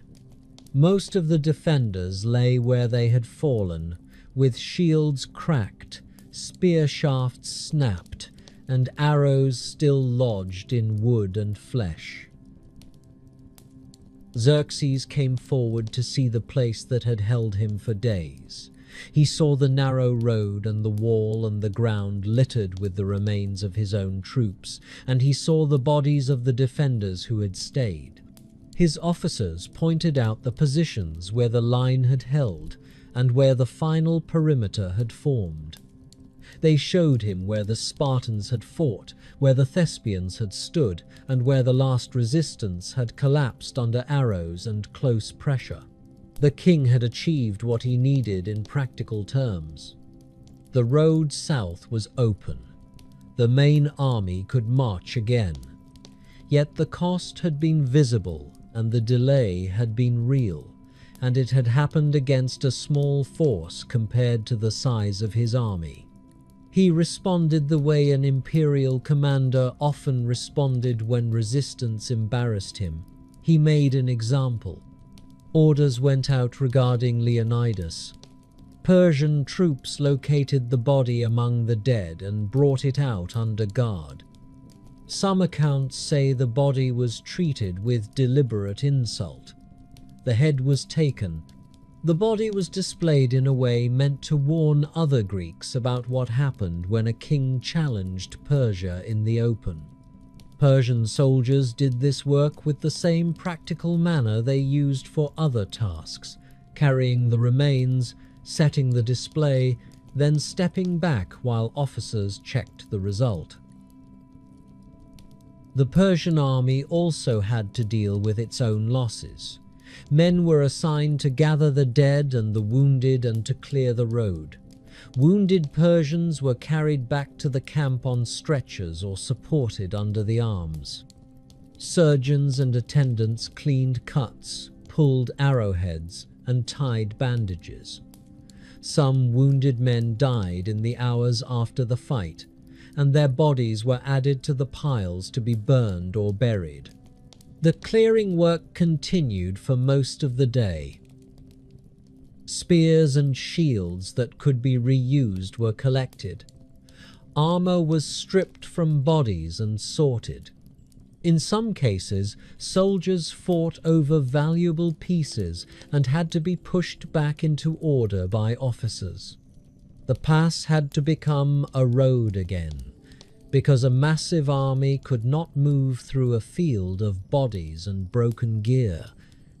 By evening, the worst of the debris had been moved aside, and the Persian forces began to flow south, first scouts and cavalry, then larger bodies of infantry, then the supply lines and wagons that made the invasion possible. South of the pass, the Greek withdrawal continued under hard pressure and little rest. The men who had left on Leonidas's order marched fast, keeping formation when the road allowed it and breaking into smaller groups where terrain narrowed. Some turned their heads and listened for pursuit. Some looked down and focused on footing because a fall could break an ankle and leave a man behind. Officers kept the pace with shouted commands and hand signals. The wounded who could not keep up were carried for as long as strength allowed. Some were left with water and a weapon because the road could not stop without risking the whole column. News traveled through the marching ranks in fragments. Leonidas had fallen, the pass had been taken, the last defenders had fought to the end. Men repeated these lines in low voices while they walked, and each repetition carried the same practical meaning. The Persians were coming south. Runners went ahead to carry the news to Allied leaders. They reached towns and camps where men were still organizing defenses. They found councils in the middle of arguments about where to fight next and how many troops could be spared for each position. The report from Thermopylae forced decisions. Units that had planned to join the defense at the pass shifted their routes toward new muster points. Some leaders ordered men to fall back toward the Isthmus of Corinth, where a defensive line could block the land route into the Peloponnese. Other leaders focused on protecting their own cities and gathering their families and supplies behind walls. Messages reached Athens with the same grim clarity. The land road into central Greece lay open. Athens faced the Persian army without the shield of a northern pass. The city's leaders had already debated evacuation, and the defeat at Thermopylae turned debate into action.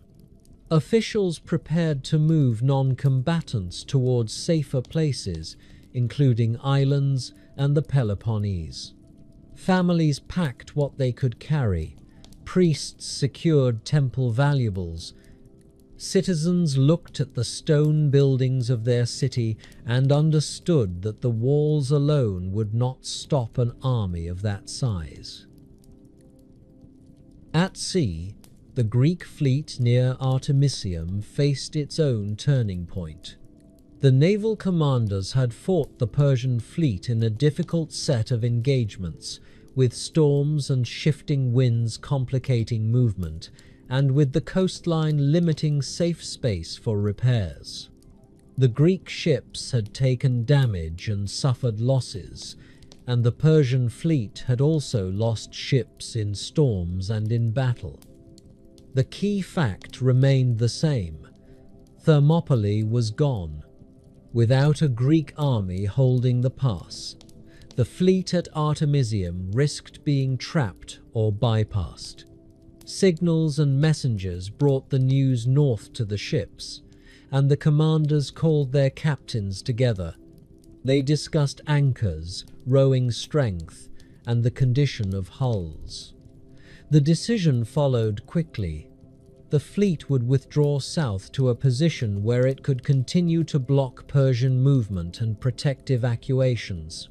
Crews moved fast, oars were set, sails were managed where wind allowed it. The ships left in formation as much as they could, with damaged vessels given protection by those still strong enough to fight. Xerxes pressed his advantage as his army advanced into central Greece. The road ran through towns that had already emptied or submitted. Persian scouts moved ahead and took control of key points. Cavalry searched side roads and fields for stragglers and for supplies. The main army followed, steady and heavy, carrying its own food and taking more from the land when it could. The scale of the movement made it impossible to hide. Dust rose over the columns. Animals and men consumed water sources quickly. Officers sent orders to keep the march organized and to prevent units from breaking off for private plunder that would slow the advance. Every day increased the chance of catching Greek defenders before they could finish building works or concentrate forces. Greek leaders watched the movement through scattered reports and made hard choices about where to stand, where to retreat, and what they could afford to sacrifice to keep the war going. Athens moved on the order to leave, while there was still time to move families and supplies. Word spread street by street and house by house, carried by officials and neighbors who repeated the same instructions. Women packed clay jars with oil and dried food. Men lifted small children onto shoulders and carried bundles tied in cloth. Older people who could still walk leaned on sticks and moved with help from relatives. In the agora, People gathered around public notices and listened to the latest announcements. Some citizens argued in tight circles, voices rising and then dropping when a magistrate passed. Others moved without speaking, focused on getting out of the city before Persian cavalry arrived. In the harbour at Piraeus, ships loaded passengers instead of cargo. Crews pulled boats close to the piers, and people stepped down carefully with their bundles, trying to find space along the deck without blocking the oars. The triremes had priorities. They needed room for equipment and for crews. Civilian transport ships and smaller boats took many of the evacuees, and island communities received them with hurried preparations, bringing water, blankets, and basic food to crowded shorelines. Some Athenians went to Salamis, others went to Aegina, many went to Troezen and other places in the Peloponnese. The streets of Athens emptied unevenly, with some homes locked and abandoned, and some still occupied by those who refused to leave or could not move fast enough. The Greek leadership argued again, this time with less room for delay. Many Peloponnesians wanted a firm land defense at the Isthmus of Corinth, a narrow neck of land that could block an army from entering the Peloponnese. Workers were sent to dig and build fortifications, hauling stones and timber into rough walls and ditches. Spartan and allied commanders inspected the line and directed where men should stand if the Persians reached it. The plan protected the Peloponnese. It also left Attica and Athens exposed. Themistocles pushed the fleet as the main tool for the next stage of the war. He pressed for a naval fight in waters that would limit Persian numbers, the same logic that had made Thermopylae useful on land. Captains and admirals gathered on the shore near the assembled ships and listened while arguments went back and forth. Some leaders wanted to pull the fleet south toward the isthmus, keeping it close to the land defenses and close to home cities. Themistocles insisted on fighting near Salamis, where the straits could limit maneuvering and where the Greeks could protect the evacuation routes. The debate grew sharp because each leader carried responsibility for his own city, his own crews, and his own survival. Decisions meant risk measured in wrecked ships, drowned sailors, and captured families. While the Greeks argued and moved, Xerxes advanced into Attica with the full weight of his campaign. Persian scouts rode ahead and marked routes for the main columns. Infantry followed in organized segments, and supply lines came behind with wagons and pack animals. The Persians entered Athens and found a city that had already sent most of its people away. They moved through streets that held more abandoned belongings than living voices. Some Athenians remained on the Acropolis, refusing to leave the sacred hill and trusting in its walls and shrines. Persian troops surrounded the height and brought forward archers and siege methods suited to the terrain. The defenders threw stones and shot arrows from above. Persians used fire and forced entry after intense pressure, and the last defenders were killed or captured. Xerxes ordered punishment that carried a clear meaning. Buildings burned, temples were damaged. Smoke rose above the city and could be seen from ships and from the island of Salamis. Greek sailors and refugees watched it from the water, gripping the railings and pointing, each person recognizing familiar rooflines and landmarks through the haze. The destruction did not end the war. It removed a city from the land map for the moment, and it pushed the Greek fleet into a position where its next action would decide whether the Persian army could be supplied and moved with ease. The Greek fleet gathered near Salamis in crowded waters. Triremes anchored close together and crews slept on decks or on shore when there was space. The men ate small rations, cleaned hulls, and repaired damage from earlier fighting. Captains walked along the line of ships and inspected oars, checking for cracks and weak spots where an oar might snap under strain. Sailors sharpened small knives and tied spare rope into coils. Hoplites assigned to fight aboard ships checked their helmets and shields and practiced stepping from deck to deck without slipping. The atmosphere carried fatigue from days of movement and fear from the sight of burning Athens. It also carried discipline because the men understood what a battle in a narrow channel required. Themistocles moved between leaders and spoke in direct terms about position, timing, and the need to hold steady. He also worked the political problem that threatened to break the fleet apart. Several commanders still wanted to move south. Some feared being trapped in the Salamis Straits. Others feared leaving their cities exposed. Meetings ran late into the night, with torches burning low and men rubbing their eyes as they listened.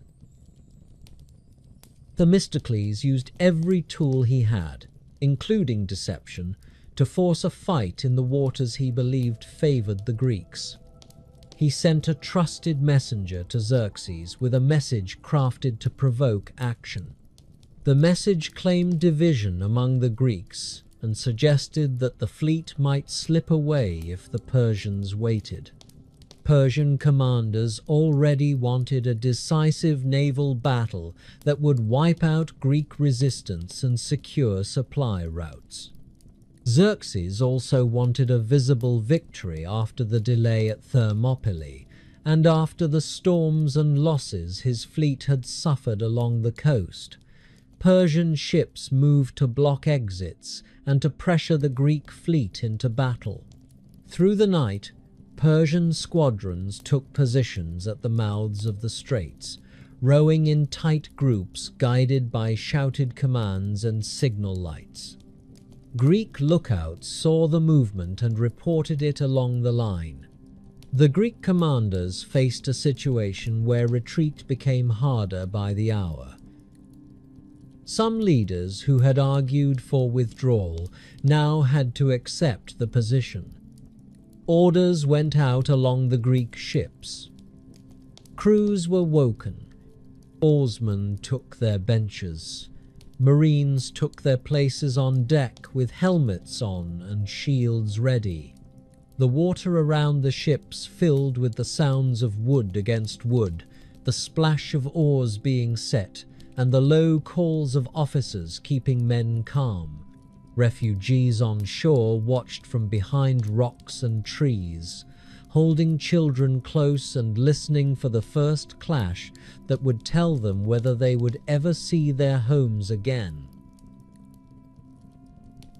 The first light of morning showed the line of Greek ships in the straits, bows pointed toward open water, oars resting just above the surface. Rowers sat packed in 3 levels, knees bent, hands on the grips, waiting for the call. Marines stood on deck with helmets on and shields close, holding spears and short weapons meant for close contact when ships locked together. The ships smelled of pitch, salt, sweat, and wet wood. Officers walked the narrow spaces between benches and spoke in low voices, checking that each man knew his role. Themistocles stood where he could be seen and heard, watching the water and the gaps between islands and headlands. He knew the channels. He knew the wind patterns that could shift a sail at the wrong moment. He also knew that many of the Persian ships had entered the straits during the night, tightening their formation in darkness and committing themselves to confined water. Across the mouth of the straits, the Persian fleet began to move in a wider mass. Persian commanders expected to use numbers to surround and crush the Greek line. The ships came forward in multiple squadrons, with Phoenician crews in many of the front positions and Ionian Greek crews mixed in other sections. Some vessels carried extra troops on deck, men meant to board once a Greek ship was pinned. The Persian ships also had rams, and their crews knew the basic mechanics of trireme combat. The difference in the straits came from space. A trireme needed room to gain speed, to turn, and to strike a target at an angle. A crowded channel reduced those options. When the Persian front ranks pushed inward, ships behind pressed forward and tightened the space even more. Oars bumped and tangled, bows drifted too close, captains shouted and tried to keep alignment. The Persian fleet still had strength and skill, yet the conditions began to work against its size. The Greeks began with a controlled advance. The front line rode forward in short bursts, then held position, keeping their rams aligned toward the enemy. A Greek trireme captain watched the distance and waited for a clear target. The goal was a clean ram to the side of an enemy hull, where wood would split and water would pour in. When the moment came, the Greek oarsmen pulled hard in unison and drove the ship forward. The bronze ram struck with a crack that carried across the water. The enemy ship lurched, and the men aboard stumbled, grabbing rails and each other to keep footing. As the Greek ship backed water to pull away, oars splashed, and the hull scraped free. A second Greek ship moved in to finish the damaged vessel or to strike another target while it struggled to maneuver. This pattern repeated across the narrow water, with multiple small clashes happening at once, each captain making decisions based on angle, speed, and the movement of nearby ships. The Persian plan depended on keeping formations and using numbers to envelop the Greeks. The straits forced the front of that plan into a tight knot. Ships collided with friendly ships. Some turned too sharply and exposed their sides. Greek captains watched for those mistakes and drove forward to exploit them. A ship that lost its oars on one side became hard to control. A ship that stalled became a barrier that blocked others. In several places, Persian vessels became packed together so tightly that they could not build speed for ramming. Greek ships had the same risk, yet their captains had chosen this water because they expected the crowding to harm the larger fleet more. The rowers felt the rhythm change as captains called for sudden bursts, sudden stops, and reverse strokes. Arms burned, shoulders cramped. Men kept pulling because the ship's survival depended on seconds. Xerxes watched from the shore where he could see a large part of the battle. He had chosen a position that allowed him to observe and to record. Scribes and attendants stayed near him. Bodyguards stood close, scanning the shoreline and the sea. Xerxes expected a clear victory. He expected the Greek line to collapse under pressure. Instead, he saw his front squadrons jammed and struck in quick sequences. He saw ships splinter and sink. He saw men in the water clinging to wreckage and trying to swim toward friendly vessels that struggled to avoid running them over. Persian crews fought back. Some Persian ships managed successful rams. Some boarded Greek triremes and turned the fight into a brutal struggle on decks slick with water and blood. Yet the overall movement in the straits began to favor the Greeks as Persian coordination frayed in the crowding. Individual actions stood out amid the chaos. Aeginetan ships worked the edges and struck Persian vessels trying to escape the main crush. Corinthian captains maneuvered in ways meant to draw opponents into collisions. Athenian crews pushed hard at the center, taking heavy risk because they had the largest stake in the outcome. Persian commanders tried to restore order, signaling with flags and shouted calls, yet the noise of battle swallowed many commands. A captain could hear the slap of oars, the crack of timbers, the scream of men falling into water, and the dull thump of shields as marines slammed into each other. One Persian commander, Artemisia of Halicarnassus, later became famous for a moment in the battle when she escaped pressure by ramming another ship in the confusion. The incident showed the desperation and split-second decision-making that happened when ships had limited room and captains needed a way out. As the battle wore on, the Persian fleet began to break into retreat in sections rather than as a single organized withdrawal. Some ships turned toward open water and tried to force their way out of the straits. Greek ships pursued and struck as they fled. Others tried to beach on nearby shores to save crews.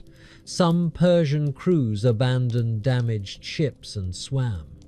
Many drowned because heavy clothing and exhaustion made swimming difficult, and because the water filled with floating debris that caught limbs and pulled men down. Greek sailors also died, especially those thrown into the water without support from nearby ships. Yet the balance of losses favored the Greeks. The straits became a place where the Persian numbers turned into congestion, and congestion turned into targets. By late in the day, Persian commanders accepted that the battle could not be recovered. They pulled the remaining ships back towards safer anchorages. The Greek fleet held the straits and watched the Persian movement with caution, because a trap could still exist and because damaged Greek ships needed repairs. Greek crews baled water from hulls, replaced broken oars, and tied splints around cracked timber to keep a ship afloat long enough to reach shore. On Salamis and nearby coasts, refugees watched the end of the battle and saw Persian ships pulling away from the narrow water. Some people cried. Some simply sat down and stared at the horizon, trying to process what they had seen. Greek commanders gathered and took stock of their ships and their dead. Themistocles listened to reports and watched the sea lanes, already thinking about what Xerxes would do next. Xerxes faced a practical problem. His army in Greece relied on supply routes that ran through the sea and through controlled coastal points. His bridge over the Hellespont also mattered, because it provided the main route back to Asia for the bulk of his forces. A defeat at sea did not destroy his land army, yet it changed the risk calculation. He could keep marching and occupy more Greek territory. He could also lose control of sea movement and face pressure on his lines. He chose to leave Greece with a large portion of his forces and return toward Asia, leaving a strong army behind under Mardonius to continue the campaign on land. The decision carried imperial logic. Xerxes preserved the core of his power and left a commander to attempt a finishing blow later. The war continued, and Greek leaders prepared for another season of fighting with the memory of Thermopylae still sharp, and with the outcome at Salamis giving them a reason to keep their cities in the alliance. Winter came with practical problems for both sides. Mardonius kept the Persian army in Greece with camps placed where food and shelter could be found, and he used envoys to probe Greek alliances. Some cities had already submitted, and some leaders weighed offers that included local control under Persian authority. Athens faced a second evacuation when Persian forces moved again into Attica because the city had already stripped itself for the fleet and had already scattered families across islands and the Peloponnese. People who had only recently returned to ruined streets gathered their bundles again and boarded boats again. Greek commanders argued over where to meet the Persian army on land, because a naval victory did not remove the need to stop the remaining invasion force. Spartan leaders arrived in force once the religious limits of the previous season passed, and once the alliance demanded a decisive land battle. Units gathered from across Greece, with hoplites in bronze and linen armor, and with light troops and attendants moving behind them with food and water. The armies met in Boeotia near Plataea, a place chosen because it offered room for hoplite formations and because Greek forces needed open ground to assemble their full strength. The Greeks set up camp with a defensive posture, keeping water sources and supply routes in mind. Persian troops formed across from them with a mix of infantry, cavalry, and allied contingents from regions under Persian influence. Mardonius relied heavily on cavalry to harass the Greeks and to disrupt their access to water, because cavalry could move faster than hoplites and could strike at vulnerable points. Skirmishing and probing attacks happened for days. Greek commanders adjusted their positions, shifting camps and moving units to protect springs and to keep their lines from being cut. The fighting turned sudden at moments, with arrows and javelins reaching into the Greek lines, and with hoplites stepping forward in short controlled advances to push cavalry back when it came too close. Both sides watched for weakness. Both sides waited for a mistake that would create a decisive opening. A turning point came when movement and confusion pulled parts of the Greek army away from their chosen ground. Orders traveled unevenly across a large camp, and darkness made coordination harder. Units moved at different times and in different directions, and some groups ended up separated. Mardonius saw the shift and committed to a full attack. Persian troops pressed forward with speed, aiming to break Greek cohesion before the hoplites could reform a unified line. The Greeks responded by forming blocks wherever they could, with Spartans taking a central role and other contingents forming near them. The clash became a hard, close fight as hoplites met Persian infantry and forced contact at spear length.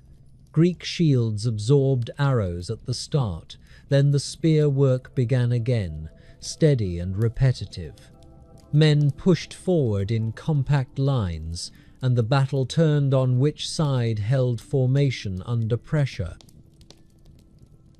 Mardonius entered the fighting with his guard close, trying to drive his men forward and to exploit the disorder he believed he had created. He was killed during the battle, struck down in the crush where leaders had moved too close to the front. When the Persian commander fell, the effect spread through his army in a way that officers struggled to contain. Some units continued fighting hard. Others began to pull back toward their fortified camp. Greek forces pressed them, maintaining formation and pushing into the retreating mass. The Persian camp became the final point of resistance, with defenders trying to hold behind barriers, while Greek troops broke in through weak sections and forced the fight into enclosed spaces. By the end of the day, Persian resistance collapsed. The Persian army that had remained in Greece suffered a decisive defeat. Survivors scattered or withdrew toward safer routes, and Greek soldiers moved through the aftermath with the same practical tasks that followed every battle: collecting wounded, searching for missing men, and securing equipment.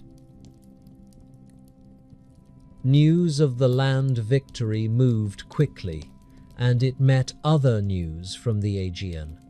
Greek ships and troops struck Persian forces again at Mycale on the coast of Asia Minor, where Persian ships and their supporting troops faced a Greek attack that turned into close fighting on shore.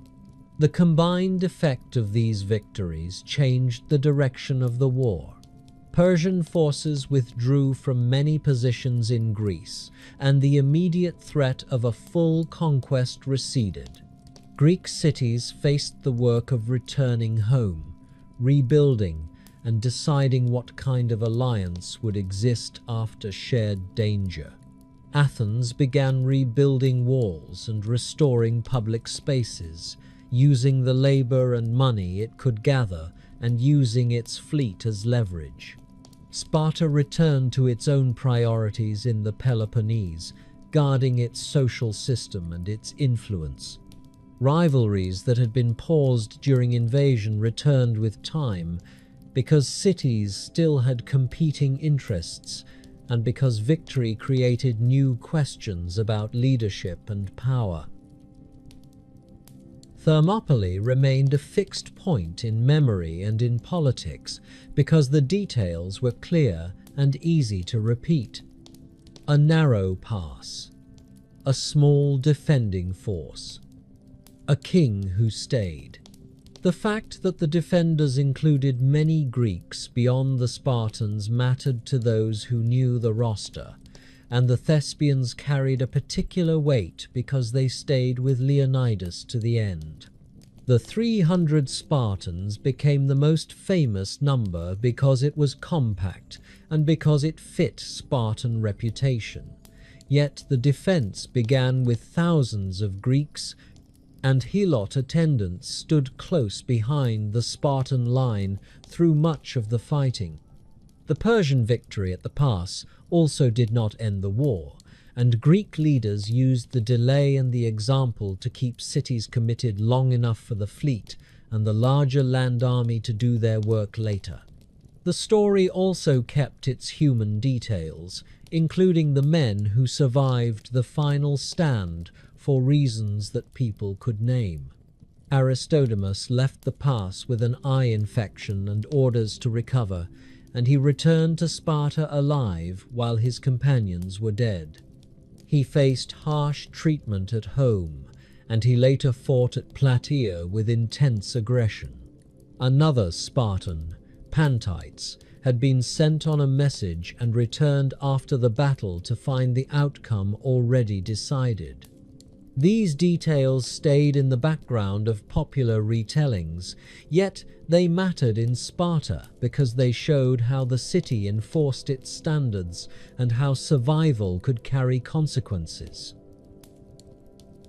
The betrayal by Ephialtes also became part of the record in a direct way. Greek writers preserved his name and attached it to the mountain path, and his act became a warning repeated in political arguments and moral lessons.